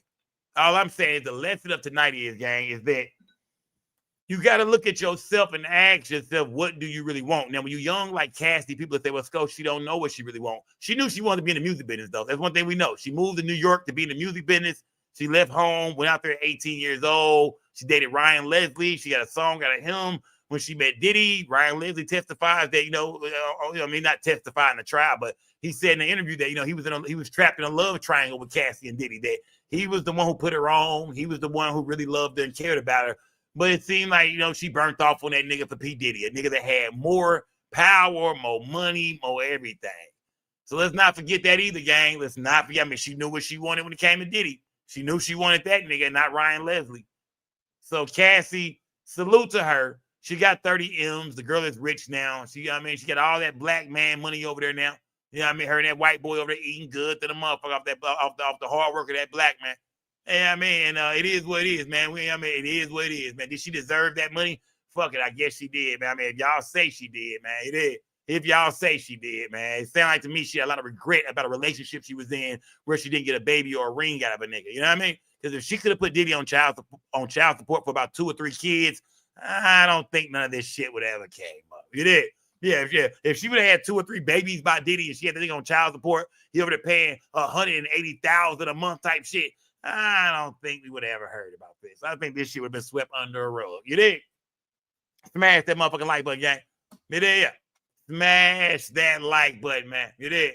Yeah, smash that like button, man. Peel a piece of Cassie put in work. Cardi K, what's good, gang? Salute, man. Salute. Yeah, I think the Diddy trial most definitely is driving a wedge between men and women, though, man. For real. There's a lot of conversations going on. There's a lot of people talking, and I really feel like it's starting to draw a wedge in between men and women, man. I really do, man. I'm looking at the game right now. I'm like, I don't think nobody really trusts nobody right now. What just happened with Cardi B, man? I think Cardi B and her dude broke up, man. I just seen Cardi B online with what's the boy name? What's the nigga name in the NFL nigga, man? I can't think of it right now. I'm on that good gas, y'all. Put that nigga name in the chat. I can't think of that nigga name right now. They saying he left Cardi B because she had a BBL. Her BBL was funky than a motherfucker, but I don't know, man. What's the nigga name? Put his name in the chat, man. What's that nigga name Cardi B was dating? What is that nigga name, man? Stephon Diggs, Lady Beast. That was a weird situation because she was leaving Offset saying that nigga was cheating like a motherfucker, but she went to a nigga who everybody said got all the girls, all the women. The nigga, they asked his teammates, what guy on this team would you never want to date your sister? Everybody said, Diggs, motherfucking ass. Keep your motherfucking ass with my sister, my mama, my aunties. Keep that nigga away. And that's the nigga she went and got. So I didn't think, I didn't think that shit was going to last too long anyway if she don't accept no motherfucking cheating. If she don't accept a nigga busting something down, busting something else down from time to time. I was like, what is she doing? I mean, the nigga, every time I see him, he got a gang of chicks around him. Yeah, every time I see him, he got a million chicks. So I was confused by that move, but I guess she tried. But they saying online that her BBL was funky. I think he put a statement out about some funky ass, about somebody was sitting down there had some funky BBL air, about some BBL air. I don't know. I ain't never smelled the funky ass BBL. Who in this chat done smelled a funky ass BBL? Men and women. Because women, y'all might have a homegirl with a funky ass BBL. Who done smelled a rotten smelling ass BBL? Oh, that shit sound disgusting. Smash the like button, gang. Smash that like button, man. Yeah, I heard something about a BBL smell. Yeah, I heard something about that ass. Yeah, I said, what? God damn, Cardi B look like she smell good, though. I ain't gonna lie to y'all. Cardi B look like she smell good. Salute to Hollywood T, man. Salute, gang. Let me see. Salute to Navy Blue. I want you. See, look at this shit right here. Shout out to Navy Blue. I knew it, Navy Blue. I knew it. I knew you trying to get me to bust you down, Navy Blue. Something told me I love you, Skull. I want you, Skull. See, say, look, see, y'all see this? This how they do it. I don't know if she over here, right here. This how they do it. You know what I mean? Now I come over there and get down on her and shit. They really break her off and shit. I mean, really put it on her. She'll be trying to tell everybody, nah, Skull did me wrong. He did me wrong, man. Yeah. I be done put it on you, Navy Blue. I be done put it on you. You feel me? So, yeah. Y'all fellas, y'all see these women, y'all see these ladies playing? Y'all see how they playing? Now, I put it on her motherfucking ass. You like, damn, Skull, you did me wrong. You put my legs all behind my head and shit. Fuck my back all up, Skull. Wouldn't let me take my medication. Yeah, I mean, come on. Don't do me like that, Navy Blue. Don't do me like that.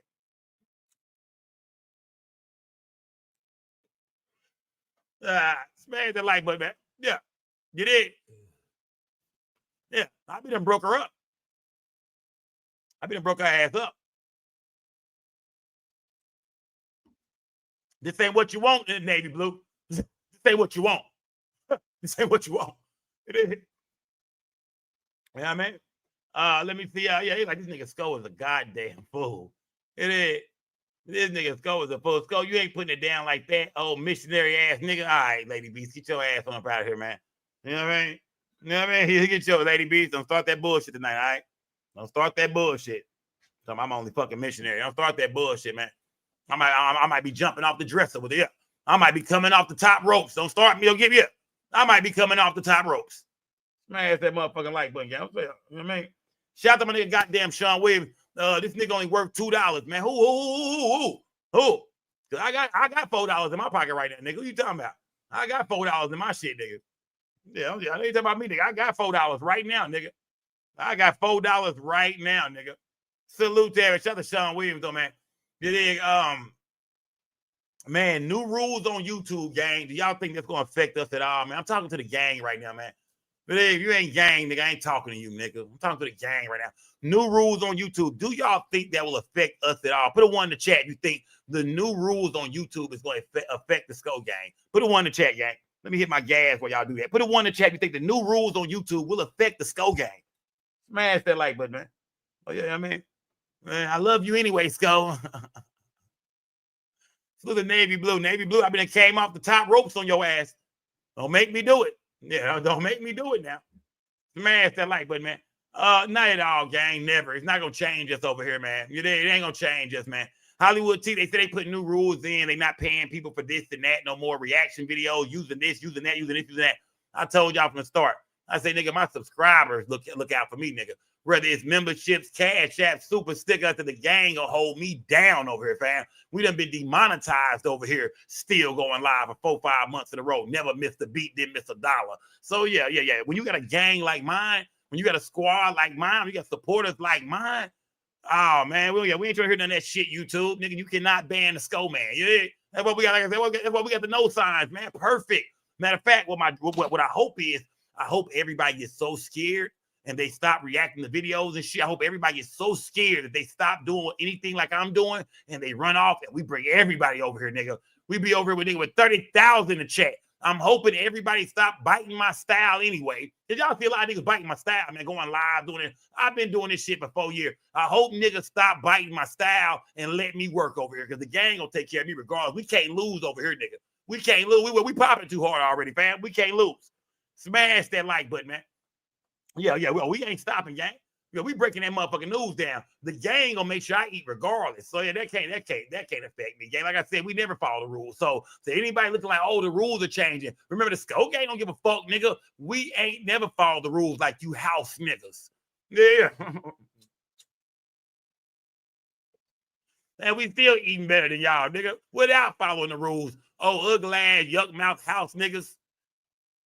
That nigga's gonna bring me up. Don't bring me up. Keep me out that shit, nigga. Put my name in no shit. Smash that like button, gang. Let me see what's going on, man. Let me see and the main thing they trying to get rid of, y'all, is AI. They really trying to get rid of AI. When I listen to the one that the people over at YouTube actually put a video out today speaking on the changes, I didn't hear them say too much of nothing besides they getting tired of AI shit because AI is people are really robbing them. They've been taking YouTube to the cleaners with the AI shit. Niggas really putting out 4-5 videos a day. You feel me? It's niggas out here putting out 4-5 videos a day because they use the AI. So now they saying you have to use your real voice in your videos. Any AI censorship, anything that got AI in it, they taking it out. And we don't fuck with AI over here. I don't even like really showing AI videos for the most part. We might see 1 or 2 of them, but for the most part, we don't do no AI shit. So yeah, we don't care about that. But we're gonna keep breaking this motherfucking news down the way we supposed to. Hell yeah, you can't stop that. Can't ban the Skull man. Can't do that. You did, can't do that, man. Yeah, AI, I don't fuck with, I hate AI anyway, bro. AI, they be having, you know, when you're watching the AI video, they can't even say the person's name right. You be like, oh shit, nigga, this is AI. The voice sound like a robot and shit. Yeah, that ain't real content. And what we do over here, this is real content because we tell you from the start, we don't break the news, nigga. We break the news down. We are the late night show. We want to look online and see everything that's going on, what everybody been saying, whether it's bloggers, the news, interviews, whatever, and we gonna sit down and look through it and break that shit down. We've been doing that. I got a different style than a lot of people. You dig? I'm one of the only niggas who really do the interviews live. So my style is different, my nigga. I'm not trying to be like nobody else. We gonna keep breaking down news. We don't break shit. We ain't the first nigga online saying, guess what? I got some secret evidence. I got some evidence. We don't do that over here. We wait for everything to drop and we sit down and come up. We pull up with common sense and find out what's real and what's not. And that's what this show is all about, goddammit. That's what my show is all about. Let me see, win, no matter what. Salute the goddamn Skulls Blue Magic. Salute the Skulls Blue Magic, man. Salute, gang. Yeah, salute the Skulls Blue Magic. Pimp Tight, what's good? Skull Gang Toya, what's good? Salute to everybody in the building, man. That's what we do. My show is different, gang. I'm not trying to be like nobody. There's a lot of bloggers y'all see, the know-it-all bloggers and shit. Man, fuck all that, nigga. You niggas don't be knowing shit. It is. Y'all know I know. I be knowing niggas. When it comes to street ties and the internet and the entertainment business ties and rap ties, I got more than a lot of these niggas online. But I'm just not finna make up shit and lie on niggas. We're gonna break it down for real. We're gonna wait for the real news to come out, and we're gonna sit there and find out what's really going on. Nobody over here is stupid. We got good common sense. I think Skull Gang, we got the best common sense out of any chat online. It is. Don't you wish we could combine chats? Don't y'all wish I could see a bitch ass nigga going live with his chat and I can just hit a button and it just combine us all together? Now y'all all in the chat with they people. We on the screen together. Just nigga, shut your bitch ass up, nigga. We just go to war with them niggas. Just get kicked their ass up out of here. Man, I wish you could hit a button and just combine shit. Man, I'll shut these niggas the fuck down, man. I'll be to shut these niggas the fuck down. Frederick Lee, salute, my nigga. Eat Skull, salute, gang. That's 16 motherfucking bricks, too, Frederick. Yeah. Salute to my nigga Frederick Lee, man. That's 16 motherfucking bricks. It is. Dallas Hip Hop said, we tried that. Nah, I wish I could hit a button, nigga. I wish I hear nigga talking some shit about me. I just hit a button. They just just combine our lives, nigga. My chat with they chat. Now we gotta talk to each other, man. Y'all gonna run niggas the fuck up out of here. Niggas is not, niggas running from y'all, man. Niggas running from y'all for sure. Look at all this support, man. Look at all this love, man. How can we lose with all this love, man? I can't lose. How we gonna lose with all this love, man? How we gonna go live tonight, man? How we gonna lose with all this love over here? We can't lose, y'all. It's Big Skull Gang or no gang or don't bang. Remember, we don't break the news. We just break the news down. Lou Vega, what's good, my nigga? And I did tell y'all I will be shooting a video to keep it G at all times. Oh, yeah. I will be shooting a video to that. The video ain't going to be no bullshit either. It ain't going to look like I shot that hoe with my phone and nothing like that. I'm going to shoot a real music video, and we're going to drop that hoe. Yeah, like I said, I want to drop that hoe maybe in September sometime. Get through July, shoot that bitch into August maybe. Yeah, I'm going to shoot the keep it G at all time video. I'm going to drop it right here on the channel. I'm not going to premiere it on my channel, of course. You know what I mean? I might find about 30 seconds, 15 seconds of it, turn it to the intro. Y'all know how we do it, gang. Y'all know how we do it. But either way, like I said, I can't do this shit without the motherfucking gang, man. You know, Britt the Beautiful said, come to Cali and film it. Why? So them West Coast niggas around for my jewels? Nah, man. I don't wear jewelry to LA, man. Nah, I'm not going out there and shoot nothing, Britt the Beautiful. That's where you at. Britt the Beautiful, you in LA? Man, Britt the Beautiful. I ain't trying to check in and shit with niggas, man. I ain't trying to check in with no niggas out there, man. Yeah, if I go to LA, who should I check in with? Because I ain't checking in with no niggas. I'm in the LA a gang of times. I ain't checked in. Who should I start checking in with, man? Is there anybody to check in with? Yeah, at this point, Adam 22. Yeah, he running them niggas. Yeah. At this point, it's going to be Adam 22. He the one running all them niggas out there. That's a damn shame. Smash the like button, gang. Smash that like button, man. Now, you know what? I'm going to check in with Cali Drake. Yeah. Put a 1 in the chat if I shouldn't check in with Cali Drake. Put a 1 in the chat if I should not go to LA and check in with Cali Drake, man. Put a 1 in the chat. That's a dumb move, Sko. He going to set you up, get you robbed out here, my nigga. Put a 1 in the chat if I should not link up with Cali Drake. I do not check in with Cali Drake, fam. He ain't got no pull. He don't know nobody. Your ass gonna get robbed. They gonna rob you and that nigga. They gonna rob his ass in his own hood. Hey, put a 1 in the chat.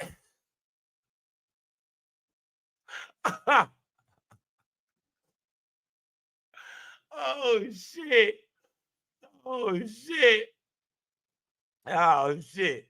Let me tell you what Cali Drake say. They said, you better fuck with me if you want that gas. All right. Salute, my nigga. They said, do not check in with that nigga, Skull. They gonna rob you and him because they don't know him either. Smash that motherfucking like button, yeah. Them Cali niggas gonna snatch, you know what I mean? Gonna snatch your 08 camera, yeah, nigga. I ain't driving that shit out there, nigga. I know niggas eyeing my shit. I know niggas eyeing my shit. Let me see. I'm in Dago. Skull to 619 said Britt the Beautiful. Okay, Britt the Beautiful in the Dago. All right, salute, gang. Salute. Yeah, we got the West Coast fuck with nigga hard, man. I might have to slide back out to the West Coast, man. I might just have to slide back out to the West Coast. Y'all know when I pull up, man. Yeah, I know how I'm coming up. Because all them gang banging niggas, I'm here. Yeah. They might want to come check in with me. Y'all know I'm pulling up. I'm pulling up in niggas' neighborhoods. I'm snatching niggas up by their collars and shit, man. Questioning niggas down, making niggas drop their flags and shit, making niggas not claim their neighborhoods. You know what I mean? All that shit. I know I pull up in LA, man. When I pull up niggas to whisper, I said, niggas, Sko, man. Niggas, hey, Sko here. Hey, everybody, hey, niggas, get right. Sko here. Get right. Sko here. Yeah, niggas, Sko in the building. Yeah. I mean, y'all know how to do it, man. Stop the bullshit, man. They like, go, man, I'm gonna go back and erase this part. You did, yeah. Shire, I'm gonna go erase that part. You did. Yeah. I want to go back to LA. So I'm gonna erase that part. I was just bullshit, my nigga. I'm gonna erase that part, goddamn it. I mean, well, yeah. Let's take that back. Nah, man, I actually got respect for niggas if I pull up in your city, man. If I pull up in a nigga city, it's not called checking in. It's called knowing somebody at that motherfucker so you get some people to move around with. That's what it's really called. Everybody call it. I know some niggas do make you check in. I think big draws. Yeah, man, I think them 60 niggas was making niggas check in. I think rolling 60s was making niggas check in. But for the most part, just know somebody at least. I mean, you going somewhere to do some business, you doing a show, whatever you got going on, know somebody in that motherfucker, fam. You got some people to move around with, nigga. Even if you come out there with a few niggas, it's good to know somebody from the land. So yeah, whatever. Fuck checking in. It's just good to know somebody, goddamn it. You know what I mean? For somebody to show you where the best gas at, show you this, show you that. That's it. Y'all smash that like button, gang. It is. You smash the like button, man. Yeah, but other than that, I ain't checking in, man. Let me see. What you got going on in my chat, man. It is. Let me see. That boy lit. LA got too much commotion going on. Real shit, man. It is. Sunset said nobody got that good gas like the Bay anyway. While Kelly Drake talking that shit. It is. Or is Kelly Drake in the Bay? Where you at, Kelly Drake? Where is you even at, fam? So you came to Memphis. You going to you gonna be out in California? Okay. PLP said, nigga, if you can make it in Memphis, you can make it anywhere, nigga. Yeah. PLP said, if you can make it in Memphis, nigga, you can make it anywhere. Okay. All right. Salute. It is. Salute. It is. When did you start caring about rules, said September Virgo? Man, you don't give a fuck about no rules. Y'all know me. Come on, break the rules, man. Look at me. Look what I'm doing now. Come on, gang. I ain't gonna be smoking on this shit. We don't give a fuck, nigga. You did. Smash that like button, man. Let me see. A Macaron said, come to the goddamn Bay, man. Yeah. You know what I mean? Yeah, I might have to come to the Bay, man. I might need to slide through the motherfucking Bay for sure. Sko got a lot of love for Memphis. Oh, Memphis still show me that love, Lady Beast. I fuck with Memphis for sure, man. Memphis, Cali, Atlanta, of course, Dallas, Houston. Yeah, my biggest markets, man. My biggest markets. Let me see. Ray Charles said, I like Colorado better. Hey, I'm going to keep it 1,000 with y'all. Colorado, they got dispensaries and they got shit going on, but Colorado bud ain't it, my nigga. I'm not trying to knock nobody from Denver. Shout out to all my Denver niggas. I fuck with some Denver niggas. I got some partners in Denver. But yeah, Colorado, man. I nigga went down there. I picked out some beautiful flavors, man. I'm talking about 5, 6 different flavors. None of that shit was smoking, gang. I was ready to go back home and get that dirty bag of Reggie I had in my cabinet. Yeah, I had a dirty ass bag of Reggie in my kitchen cabinet before I left. I was ready to get back to that shit. Yeah, I went out there with none of that shit smoking like that, man. Yeah. You did. I got a box for you, Scope. Pin Corp. I'm gonna have to give you a goddamn address to send that motherfucker to, fam. And it better be some gas. It be a nigga. Yeah, nigga. Yeah, it better be 16 O's worth, nigga. It better be 16 ounces. Smash that motherfucker like, all right, enough, my nigga. Let me see.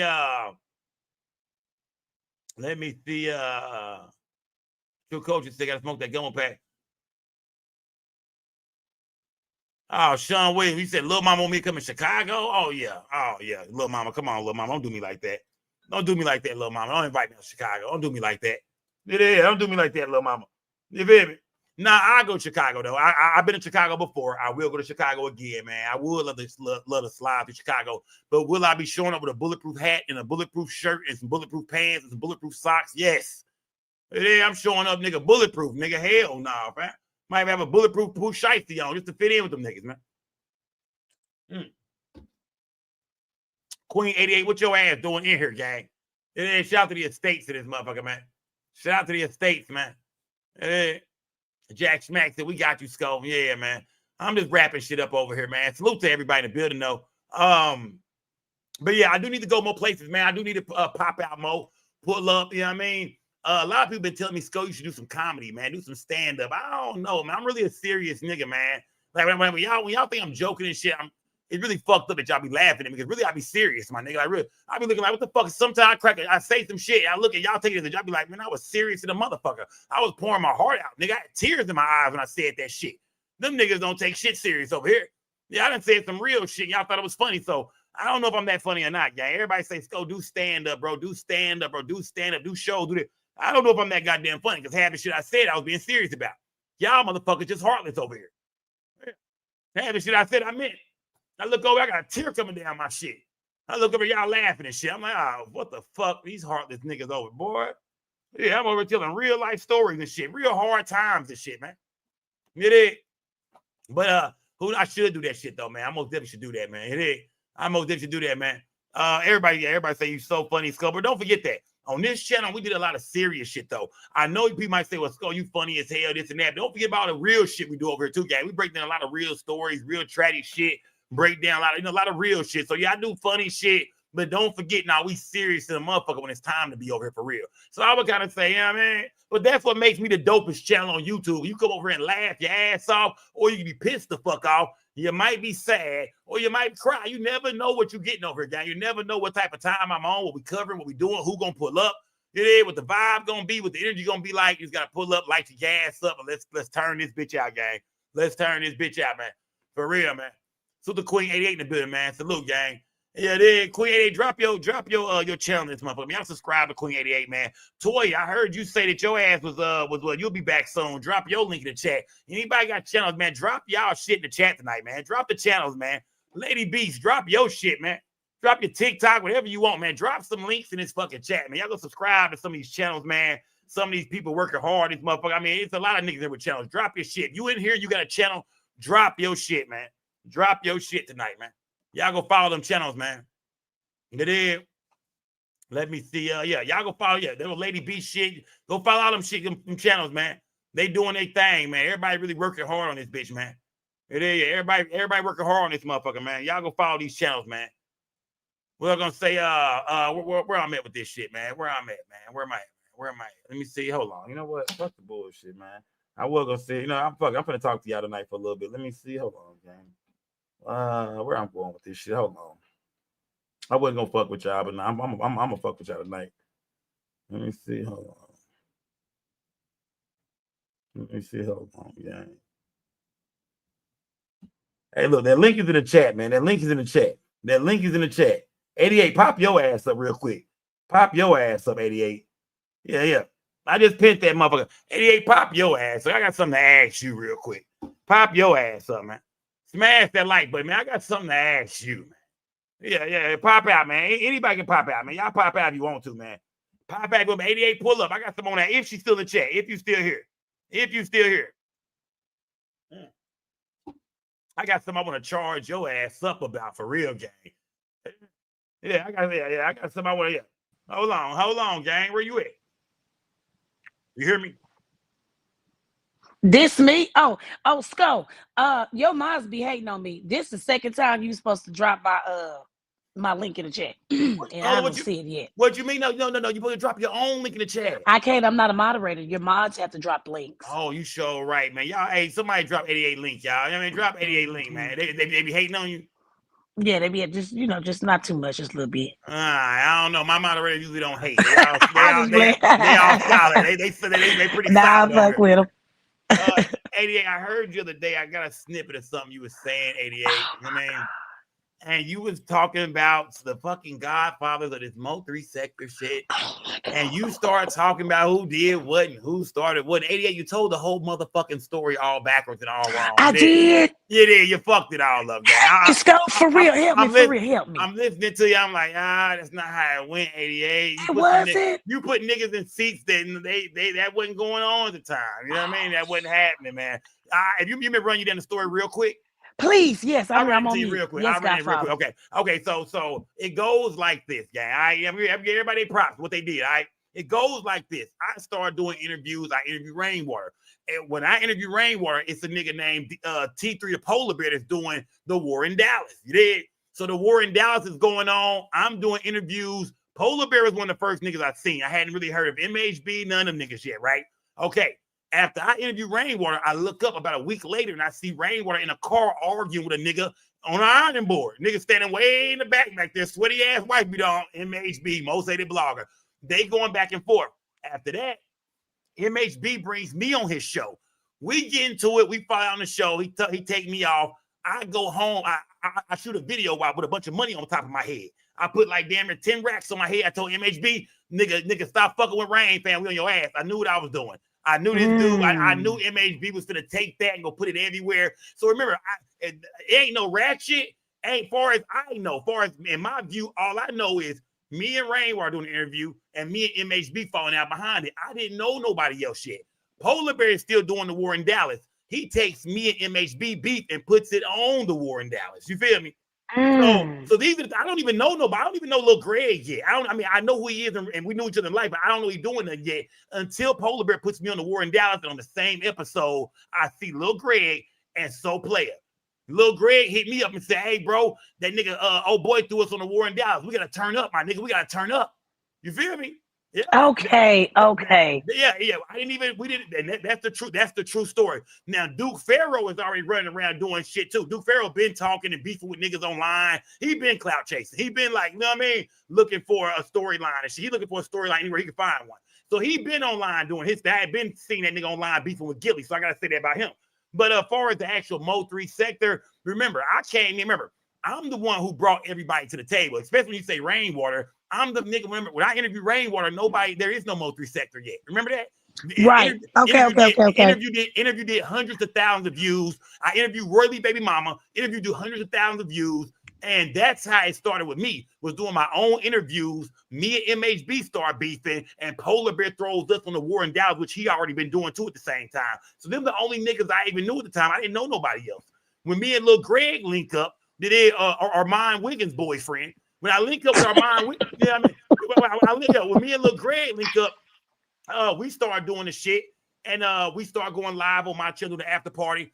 A bitch breaking his house, steal all this shit. He goes live for the first time, and his live go up. You feel me? He doing his thing. That nigga live went up, and now I'm on his live. We're doing the show together. But remember, we only went live because of MHB. We was all putting out pre-recorded videos. MHB is the one who came out and was going live on niggas. And so when he dissing you live, you see everybody laughing at you and shit. We like, damn, we need to go live too and talk shit live.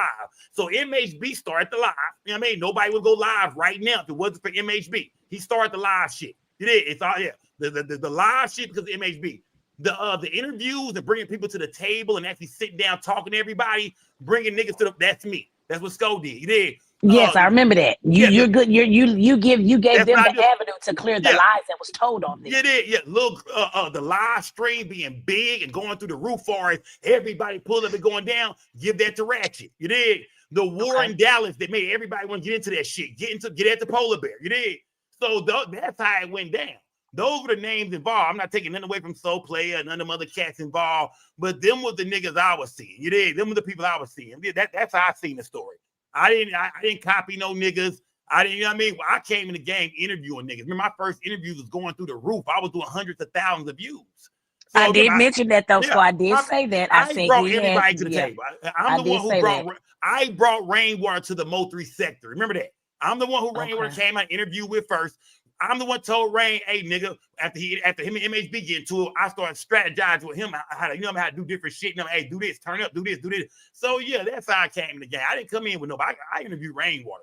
You did. So I brought him. So can we ask you something, Sko? Yeah. As a godfather of the sector, when I ask everybody, do you feel like the Mo 3 sector is dead? From what you got started, listen, from what you started and your fellow godfathers, is today, right now, the Mo 3 sector dead? Not until the Mo 3 case is all the way closed. You did. When it's over and done with, because we still got a lot more to talk about. We ain't done it all. You did. And it's a lot of new people who came in. It's a lot of new bloggers doing their thing, right? Salute to them, man. I ain't knocking nobody. Even to the people who came in after us. Salute to them, man. They all doing them. It's people doing their thing. Are they doing it different from how we did it? Yeah, because when we came in, it was a lot of scratching going on, but it was behind real content. You feel me?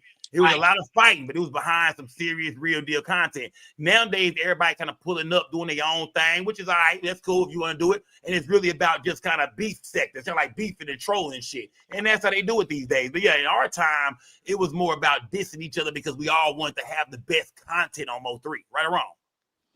You're right. Yeah, You're right. Yeah. So I wouldn't say it's over with. I wouldn't say it's over at all, but there's still more to go. Yellow got to go to trial, Devin Brown. I mean, it's a lot more to go. So it's not dead, but it's just way different now. You feel me? It's most definitely different. A lot of new people came in. I don't even know everybody. I'm gonna be honest with you. I don't know who the fuck in the sector no more. I don't even know. But am I one of the niggas who cranked this motherfucker up for real? For real? If you take me out the picture, will it probably be a Mo 3 sector? I don't think so. It's not. I think if you take me out, I don't think it would have ever went down like that, because the way I kind of checked, the way I baited MHB in and kind of baiting and shit over, I was being quick on my feet. You did. I was moving with shit. I had everybody moving. Put Lil Greg in the game. Giving Polar Bear content for the war in Dallas. You feel me? So, and I'm not saying I was giving it to him, but I was doing shit where, you know, people was using some of the content and shit like that. So now you gotta give everybody their props for what they did, for show everybody. Duke Pharaoh, Ugly Ass, Soul Player, Weird Ass. All them niggas, man. Everybody put their own work in their own way. So I'm not here to say I'm the king, but if you take my work away, it ain't the same. It ain't right. It ain't it. Yeah, you take me out the game, you don't got no Lil Greg. You don't got no beef with MH. You don't none of that shit. So yeah, I believe if you take me out, I mean, maybe it would have happened, but nah, I brought the stardom to this shit. You feel me? I brought the superstars out. I brought the celebrities to the table. I went outside and showed everybody what the Mo 3 events look like and shit like that. You did. Took everybody, a whole lot of, went to every event. You did. So nah, I think if you take me out, it ain't the same. Of course, niggas will argue with that and shit like that. You did. But nah, I brought everybody out, man. I brought motherfuckers out. Y'all seen the biggest stars, the biggest celebrities, the biggest people online on this platform. You dig? So I agree. Yeah, to everybody. But yeah, I did my motherfucking thing, man. You dig? Yeah, I did my thing. But I seen you saying something about it. I seen certain people bringing it up. I just had to say that, like, nah, man. Everybody put some work in, but if you take Sko out, oh no, this shit would have looked so glamorous. You feel me? I made it look good. You feel me? I made. Hey, come on, 88. When it comes to doing interviews, do you see real life street stars snatching any of the rest of them niggas up? No. Do you see Boss Talk 101 want to talk to any of the rest of them niggas? No, that's why. And I was saying that. I'm not dissing nobody. I'm just saying. I'm just saying. I'm not dissing neither. When we watch you, we've seen you. You've been on TV, been on WeTV. That was a big deal for us because you represent the DFW area. So I did have to give you your props on that. And the difference between you and Etch a Sketch Face, I ain't gonna say no names. You actually took your opportunity and made yourself bigger and elevated off of that, as opposed to staying stagnant. You took that opportunity from TV and you ran with it and made yourself bigger. You see what I'm saying? Yeah. You know what I mean? So I agree with that. But I'm not taking nothing from nobody, including all the Sko Gang girls. They did they shit. You know what I mean? It is all the Sko Gang. Everybody played a part. 88, your team. Everybody played a part, man. You did. But at the end of the day, without the Sko Gang, if you take the gang out, it ain't the same, man. It is. Come on, man. Take all my highlights out. Take all the gang highlights out. It ain't the same, man. It is. It ain't the same. But salute to everybody involved. Like I said, I'm not knocking nobody. Everybody played their own role. Even the new niggas who popped out. I think your baby daddy, right? All the niggas came in the air. You lost me on that. No, all the new niggas in the air. I guess, hey. Now, so you just being friendly now. Y'all brought them niggas over here. So yeah, we gonna let it be known. Y'all brought them new niggas over here. Y'all brought all the new captains. Salute to everybody. Y'all brought them new niggas out, man. I mean, we might have birthed y'all, but y'all gotta accept what y'all birthed, right or wrong. Take some accountability. Yeah, they've been telling me that. Yes. Let's go. Take some accountability to the people y'all. Look, like I said, I'm not knocking none of the new people. They doing their shit. It's people doing numbers, doing their thing. But we brought y'all in, and y'all brought a new class of people in, and that's what it is now. But we tried to come in this hole and be on content and say, look, if we're going to beef, let's beef about who got the best content, about who's going to really break some shit down tonight, who's going to bring a big guest on the show. It kind of skipped over all that because your messy ass was all about being messy every night. You was starting trouble fucking with my Sko Gang girls. You did. Yeah. You was starting trouble with all my Sko Gang girls, and you brought that energy over here. So, yeah, accept what the new class did. I'm blaming your motherfucking ass for some of that shit that popped out. Yeah. Let's go. But when I look back, I wish I would have started when you guys would have started, because I would have been on you guys' level without the messiness and the drama. Nah, that's you guys came your in. Look, you was missing from the start. Remember, hey, look, you know, for the longest, you know, I kick your ass. You did. Do you know for the longest that I didn't even know that was you that was outside that motherfucking strip club with that goddamn family marching around talking about Sko did. You didn't know that was me? I did not know that was you for the longest. I was mad at you, Sko. I did not, nigga. When I found out later, I was like, that was 88 out there. Yes. That was. That was my cousin that they unalive, Sco. You don't go interview the fat white man. No, what do you mean? But see now, but hold on, Sco. Every side, But though. Sco, exactly. I wasn't thinking like a blogger, like a journalist, like you are. I was thinking with my feelings. You have to take those feelings aside that I learned from you guys, and you got to see it from different lenses in both views. So now I see why you did that, and I had to go back and apologize. This man's a blogger. This man ain't taking no sides. Yeah, man, because you most definitely was Team Sean G for a minute, right or wrong. Yeah, that whole ass nigga, man. To Team Mo3, right or wrong. I see where you're going, Sco. And today on Instagram, I hit you with a. I know you hit me. I said, "What you doing playing that Yellow Beezy over there like that?" I try to act like I ain't seen. I try to act like I didn't see your Instagram. I said, okay, you playing that yelling that trap over there real loud. Why Peach? Hold on. Why No Fly Peach? When I posted that, gave me a laughing emoji in my in my DM. Yeah, that's all. But Sco, let me ask you something, Sco. Okay, yeah. But Sco, no, let me ask you something. Yeah. You being a blogger, can I ask you something? Yeah, How come you haven't tried to see it from the Oak Cliff and Beezy side? Why? No. Let me tell you what happened. Trap Boy Fred told me nigga fuck you when this shit first started. I mean, it wasn't me saying, oh yeah, now remember this. I'm from the east side of Garland. I'm a 635 nigga. Always fucked with niggas in the north my whole life. Garland in the north was like one. You feel me? So I knew all them niggas over. I've been knowing, everybody y'all see T Cash, Monster Mon, Big Lack. You feel me? I've been knowing all these niggas back in the Lucci Pookie, everybody in the north side. I've been knowing all them niggas since we was young. You feel me? So when this shit happened, of course, Mo3 was from the north. So I just knew everybody from the north side. Of course, I hollered at me and Rainwater hollered at each other. So it was just kind of like niggas from that side fucked with me. Niggas on that other side, once they seen that me and Rain was cool, it was kind of like, nah, nigga, they were just cutthroat. Trap Boy Freddy, I'm going to say this. Rainwater came to me, right? Rainwater was like, man, it's a nigga named Jackpot that just got out of jail. And he got a story about Earl Spitz Jr. being a snitch, you know what I mean, and telling on him. When I took that story, you know what I mean, like, of course, that was Rain doing his Rainwater shit. Mm-hmm. But when I took that story, them Oak Cliff niggas didn't fuck with me at all after that. It was a wrap. Them niggas let me know off the rip. Trap Boy Fred let me know, nigga, you got zero chances left, nigga. We don't fuck with you at all. So it's like them niggas came out first and started screaming that shit. Yeah, of course I fuck with Big Stubberline. Everybody fucked with Mo3. So yeah, that was natural. But I never came out and said, I don't fuck with them niggas over there. I don't like them niggas. They never came out my mouth. Them niggas said it first. You did. So you didn't have no choice but to. Yeah. Them niggas chose. Them niggas chose how it was gonna be. It wasn't me saying, oh yeah, I'm picking this side. I ain't got nothing to do with them niggas. Smoke. They ain't got nothing to do with me for real. I'm older than a lot of them niggas, so I'm not trying to be in that shit. We just blog and create the Mo3 sector, and they really wouldn't fuck with, trust me, they didn't fuck with nobody in that Mo3 sector. They didn't, nobody. They didn't like nobody who was doing that shit. So it wasn't really just me. They didn't like nobody doing it for real. So yeah, they feel like everybody was rooting on Mo3 and jamming Mo3 and promoting Mo3, and Mo3 still selling all these albums and shit. You realize that was because of us, right? You do realize that. Yeah, Rain already said that. Come on. Yeah, he said Come that. on, yeah. that was because of us. So it was like we was helping Mo3 when he died. So that's where all the smoke came from. Is y'all over there helping that nigga. So that's what it was about, man. Yeah, ain't about me having no beef with Yellow Beezy or Trap Boy Freddy and shit. Ain't about none of that shit. It's about the fact that they feel like that nigga died and y'all over there helping that nigga. We trying to diss him right now and y'all trying to help him. So that's what really happened, gang. It is. Salute to the whole. So you would never have a conversation with those guys or any affiliates of them? I don't think they want to sit down and interview them. They not treating me like that. Remember, I'm not being treated like a blogger in the streets or online. You notice that? Okay, yeah, you're right. Nobody's really treating me like a blogger. I don't get the blogger treatment. They give me a treatment like, nah, fuck that nigga. There's something about that. They don't treat me the way they treat the rest of them niggas. The rest of them niggas like it's jokes. You notice that? They'll say something. Yeah, it's like it's back and forth. Niggas will be mad at Lil Greg one day, then be cool with him the next, or not really. With me, nah, niggas feel like, nah, nigga, you was with them. You was with them niggas. We seen you on everything, running around with them niggas. You was really with them niggas like that. So nah, I don't get treated like a blogger. Niggas look at me and say, nah, that nigga, nah, he like that. So yeah, I ain't no dog in that fight, man. You did, but salute to all them niggas, man. I don't want to see nobody else die. I don't want to see niggas, killing and fighting out here in Dallas, shooting none of that shit. I don't stand for none of that shit. So yeah, rest in peace to Mo3 and salute to everybody doing their thing, man. I ain't got no hate against none of them young niggas for real though.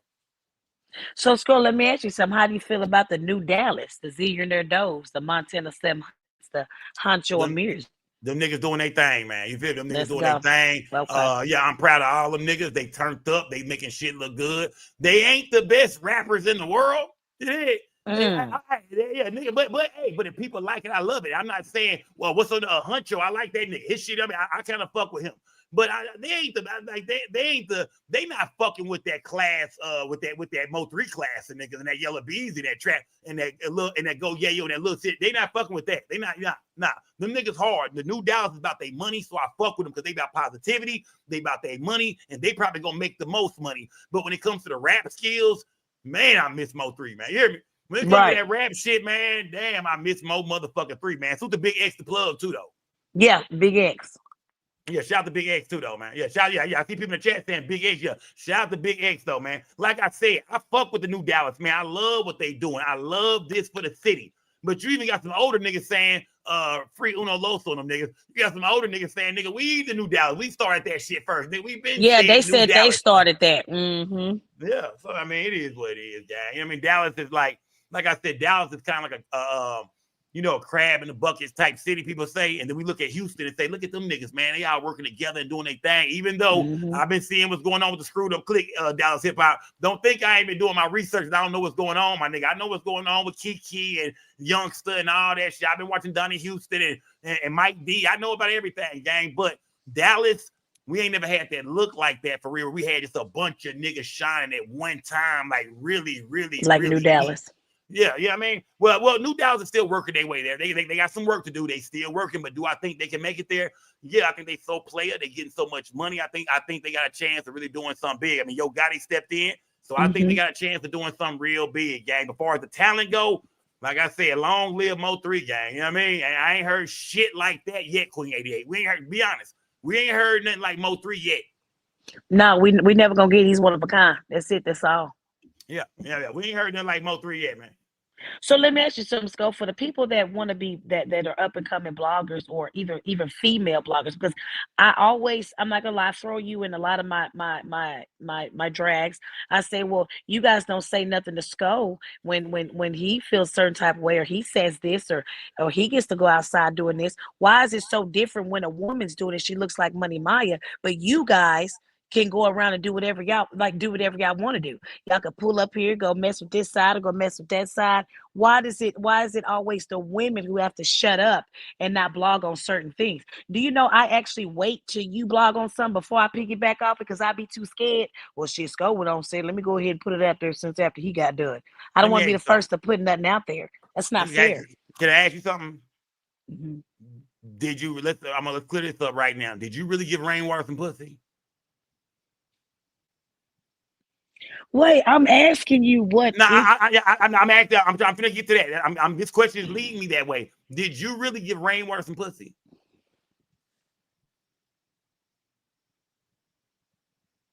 Well, no, let's just get to it. Like this is the only way for me to give you my real. See, answer. now you trying to flip it out. No, this is my only way to get my real answer from you. Did you give Rainwater any pussy at all? Did you and Rainwater ever have sex for real? I mean, for real. If you didn't, you did. If you did, you did. I mean, back in 2020, yes. But it was, okay. So you gave Rainwater some pussy, all right? And then, you know what I mean? When him and Cole Guy, them niggas all fell out. Not saying you gave none of them niggas no pussy, nothing like that. Even though Rodamo was trying to fuck, you was kind of hanging around them niggas and shit like that, and kind of right. That look a little Money Maya-ish to me a little bit. Because I done seen Rainwater look out for you like nobody else had. And when you did my dog like that, I was like, oh, it's like that now. And I'm not dissing Cole Gotti, none of them niggas, man. If Mo 3 had love for him, it's everybody cool in my book. But in the day, you was looking like you was kind of, I was worried about you there for a second. I was like, oh, this is what she doing now? Oh, okay, this is what you're doing? This is what you're doing? Okay, let's go. I seen that nigga on your channel dissing me that night. Yeah, you had 1,000 people. I seen that. Yeah, that's what you doing. Yeah, I gave my outlet, to speak. I never had any sexual relations with none of them. Corey was like, like he said, we like family. But my thing is, I wanted to be like you guys. I'm gonna throw it back on you, Sco. I wanted to be a journalist. I got to get both sides, right? Did you just say that? Nah, I didn't say that at all. I just told you I ain't fuck with them other niggas on the other side. I just told you them niggas wasn't cool at all. I remember I just told you that. Man, we made it very clear. Now it's not Sco. I'm not so player. You know, salute to him, whatever. But yeah, I don't do that. I never had Banzo Bling on the phone. I never had none of them niggas over here. You didn't know. We didn't do that over here. It ain't like I say, ain't knocking nobody. We just over here. It was just, you know what I mean? Like, remember, I'm on the phone with Miss Nicole all the time, and I'm doing shit with Trey Day and shit. I'm not fucking with them niggas. You know, so yeah, I'm a real loyal type nigga for real. If I'm rocking with you, I'm rocking with you. And it wasn't like no beef shit. But it's like, nah, if we promote Mo3 and we putting on for Mo3, we campaigning for Mo3 new albums, everything he doing, then that's just what we was doing, man. You did. I wasn't doing the journalist shit and all that shit. Nah, it was, it was 6:35 to the day I died. You did. So yeah, salute to RIP Mo3, man. Rest in peace to Mo3, man. Because my nigga was the underdog. You feel me? Mo3 was the underdog. Everybody else was eating big. And Mo3 started to come up like a motherfucker. Niggas didn't like it. You dig? So, nah, man. Salute to Mo3, man. I guess I don't knock nobody, but RIP Mo motherfucking 3, man. I think you know that. So you really think it didn't look right? Because due to the fact that they're still family at the end of the day, they're still under HSM at the end of the day, Sco. That's still his brother, that's still his manager, Rain's still the manager. They're all like family. It's just a bunch of brothers getting into it. Come on, Sco, give me a pass. Nah. Yeah. And I ain't like I said, salute to all them niggas, man. You did salute to Cole Gotti, Rodamo. I remember Rodamo was gonna beat me up. Remember that? Rodamo gonna beat me up, man. Rodamo don't want to beat me up no more though. I ain't tell you what happened. He don't want to fight me no more. You know, Rodamo ain't really said it no more. Me and Rodamo talked. We had a good conversation. I let Rodamo know, bro, I'm gonna beat the shit out of you, Rodamo. Rodamo, I'm gonna beat your motherfucking ass so bad. I'm gonna flip your pockets inside out. I'm gonna turn you upside down. I'm gonna beat your ass, Rodamo. After he kind of realized that, like, Sco ain't bullshit. Sco gonna probably put them paws on me. I told him, you got to have a pistol dealing with me, my nigga. I'm gonna beat your bitch ass up. So I think that all died down and shit like that. We was all this online bullshit, man. I let Rodamo know, nigga, I'm gonna slam you out your shoes, hoe ass nigga. Quit playing with me, nigga. And everything cool. Rodamo funny ass nigga. So the Coke guy. It is Mo. Yeah. Rodamo funny nigga. And so the Coke guy. That's Mo3 brother. So yeah, I mean, it is what it is, man. I ain't got no issue with them niggas, but yeah, I was gonna beat Rodamo the fuck up. You know what I mean? I wouldn't want to see that happen with you fellas. I was gonna be right. Yeah. And you didn't see him, right? You see him in person, right? Right? You see me in person, right? Boys nigga come knocking on my door. Come here. I'm gonna beat that nigga up. I'm gonna whoop that nigga. He know it too. Like, bro, quit playing online. You know I'm gonna beat you up, my nigga. Stop the bullshit, dog. Yeah, but nah, salute to everybody. Shout out to everybody that Mo3 had love for. You did. That's how I really look at it. Salute to everybody who Mo3 had love for, man. The man ain't here no more. Hell, fuck it, man. It is long live Mo3, man. It is for real. But yeah, your ass, man. Would you give any advice to the women? It's what I. It looks funny, but no. How come we get shunned upon and you guys don't? Go. Come on, man. That ain't right. We do all this boots on the ground. We work hard, and it don't get us nowhere. Nah, but remember, when it comes to this shit, man, we kind of kick the doors down for this shit, man. So make sure you always salute me, Godfather, kiss the ring. I mean, I need I'm on the Mount Rushmore and shit like that. I'm one of the biggest guys to do this Mo3 shit. So I mean, y'all, ladies, salute to all the ladies in the Mo3 sector, but stand down behind the fellas, man. You know what I mean? We built this shit. I know I built this shit for sure, man. You know what I mean? So yeah, salute to all the ladies, man. But y'all want to fight and argue. You know damn well y'all content wasn't about no motherfucking Mo3 either. It wasn't, but we decided to change no damn Mo3. Yeah, y'all wait. That's what with the women, y'all came in doing your own shit, but it wasn't about Mo3 for real. So yeah, y'all came in and changed the game. Matter of fact, I blame it on the ladies. Y'all changed the game, man. Y'all came up, y'all was on some. Man, y'all want to kill each other. Y'all was fighting, doing this, doing that. Me and niggas like little Greg, goofy ass, Polar Bear, we was all doing content, MHB. We was all talking about the storyline. We was all involved with the story. Y'all took that shit somewhere else. The new Mo3 sector doing their thing, but everybody went somewhere else with it. We was about content. We was about interviews, and it went somewhere else, gang. So I'm not knocking where it went. Salute to everybody. Do your shit. Do your shit. But we were just different. That's all it is. We just came different. We was about the storyline. And I don't think it's really about Mo3 no more. Okay, so I've been blogging Sco. Do you see me being the female Sco? Let me clear my throat for this. Hell no. You can't duplicate this shit, man. Fuck no. No, ain't no way, man. No, ain't no way.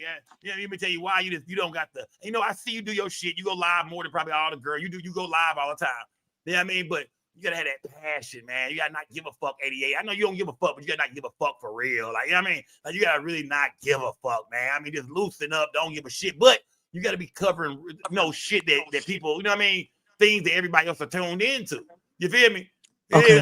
Like, we don't want to hear about you and your homegirl fighting every goddamn day, or what bitch done turned on you now and shit like that, or what baby daddy you beefing with. That's cool. That's cool for content from time to time. But if you stay on that real shit, man, you stay on some real content, you know what I mean, you'll start to go up more and more and more. You know what I mean? But 88, yeah, you most definitely, you full of shit for sure, though. I'm telling you that, right? You know what I mean? You most definitely, you full of shit for sure, 88. I fuck with you, gang. You know what I mean? But yeah, you most definitely, you changed the sector, 88. You most definitely, and I'm not gonna blame it just on you. I'm gonna blame it on them Skull Gang. I'm gonna blame it on them Skull Gang girls too. Thank you. I'm blaming all the girls. Yeah, I'm blaming everybody, all the women. Y'all changed the game, man. Y'all really did. Y'all changed the game, man. So, Scott, will you offer? Have you thought about offering any classes? You know, Kai Sanat has university, whatever. Have you thought about offering classes for up and coming bloggers that want to, you know what I'm saying? Because you had to get it out the mud. So, have you thought about setting up memberships to give people, little tutorials?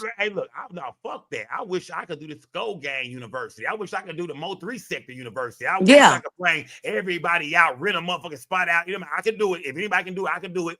Rent a spot out, get rainwater, let's do this, do that, bring everybody out, my nigga. Everybody stream, everybody go live. We're doing this shit for 48 hours. But we can't, because somebody gonna call the police, somebody getting beat up, somebody sneaking a knife in, somebody's gonna press charges. It's gonna go down. I don't know. I think there's a lot of pump faking going on. But for the most part, we know everybody can't come together like that, man. It just don't work with us, man. We too old for this shit too. I'm like that. We should be able to come together and get some money together. When I see all them other niggas streaming now, they podcasting in the same room. I'm looking at the Mo 3 Sector saying, what's going on, gang? Why ain't we doing nothing different? We ain't finna get off StreamYard? We ain't gonna ever link up and do nothing? No. It looks like the answer is no. Nobody want to come outside and get a bag with old Skull. You know what I mean? Remember, I had the girls outside, the Skull Gang outside. Every time you seen us, we geared up. It was the Skull Girls. Yeah, you're right. It was Skull Gang. Yeah, nigga, Cream, Isha. Nigga, come on. We outside geared up. I'm outside trying to show people, hey, come outside, y'all. Let's do shit out here. You know what I mean? Not too many people follow. I never got a chance to see none of the rest. I never even met the rest. I never met none of those guys. You know what I mean? Besides knowing Lil Greg, I've never met nobody else ever. And niggas gotta understand, bro. Look, it's one thing to have smoke, that bullshit internet fake ass smoke. But it's another thing to be business-minded niggas and come outside and get some money together. We can get online and say, fuck each other all day. My channel better than yours, this and that. Keep the same energy. But you got to know how to come outside in this business and act right and get some money. And when niggas can't do that, you realize that I've reached the ceiling to this shit. Ain't nowhere else to go. Okay, so when you say nowhere else to go, all right, this ain't no interview, gang. Right, no, just one more question. I'm going to let you go. Get your shit off, man. It's hard. It's hard. You be busy. You don't answer the phone. One more question. So have you thought, I remember a long time ago, about 2 years ago, you wanted to get all the women together and have like a baddies YouTube type stuff. Are you willing to do that now? If you get about 7, 8 girls, you and Rainwater go in, film it, try to ship it to different networks. I think that's the next place you need to be, is on TV or producing. You were just producing cheaters. So what I don't understand. You are ruining people's lives, but you can't help somebody else's life that want to get some money. I'm on mute.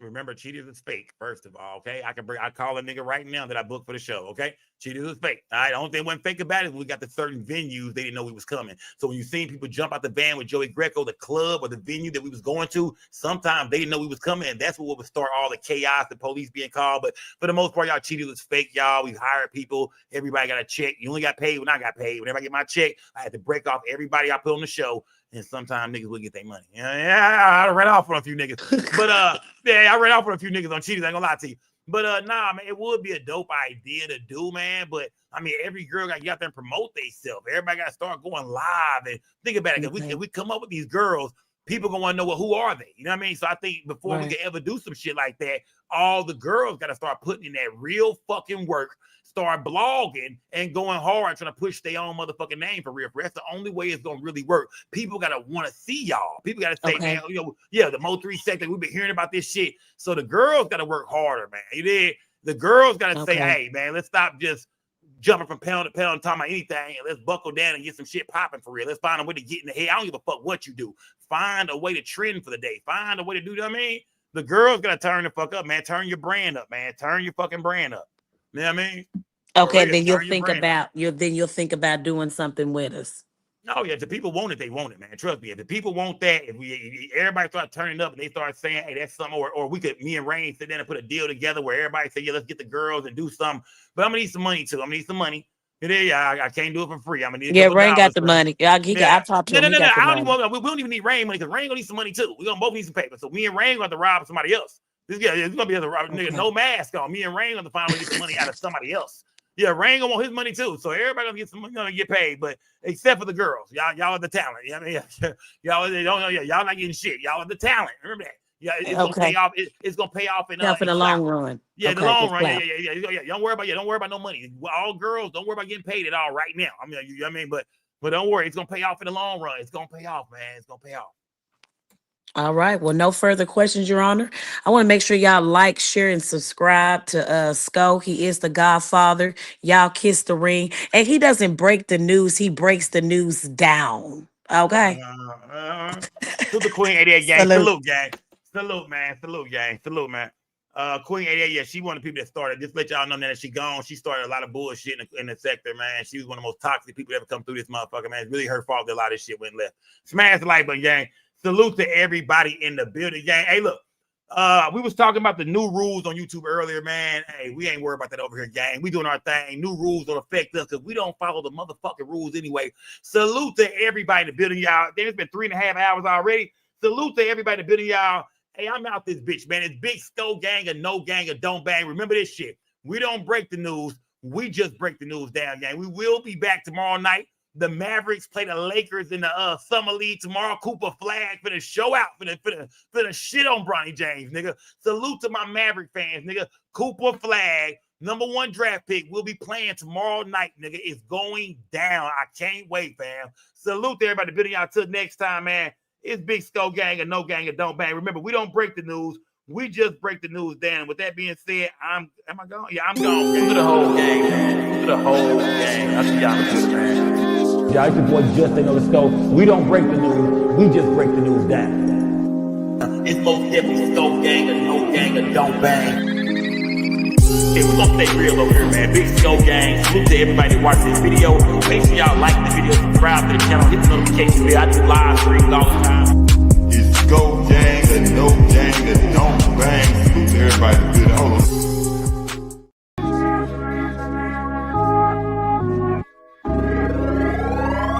Hey, I keep it G at all times. At all times, keep it G at all times. I ain't lying, keep it G, that's all I know.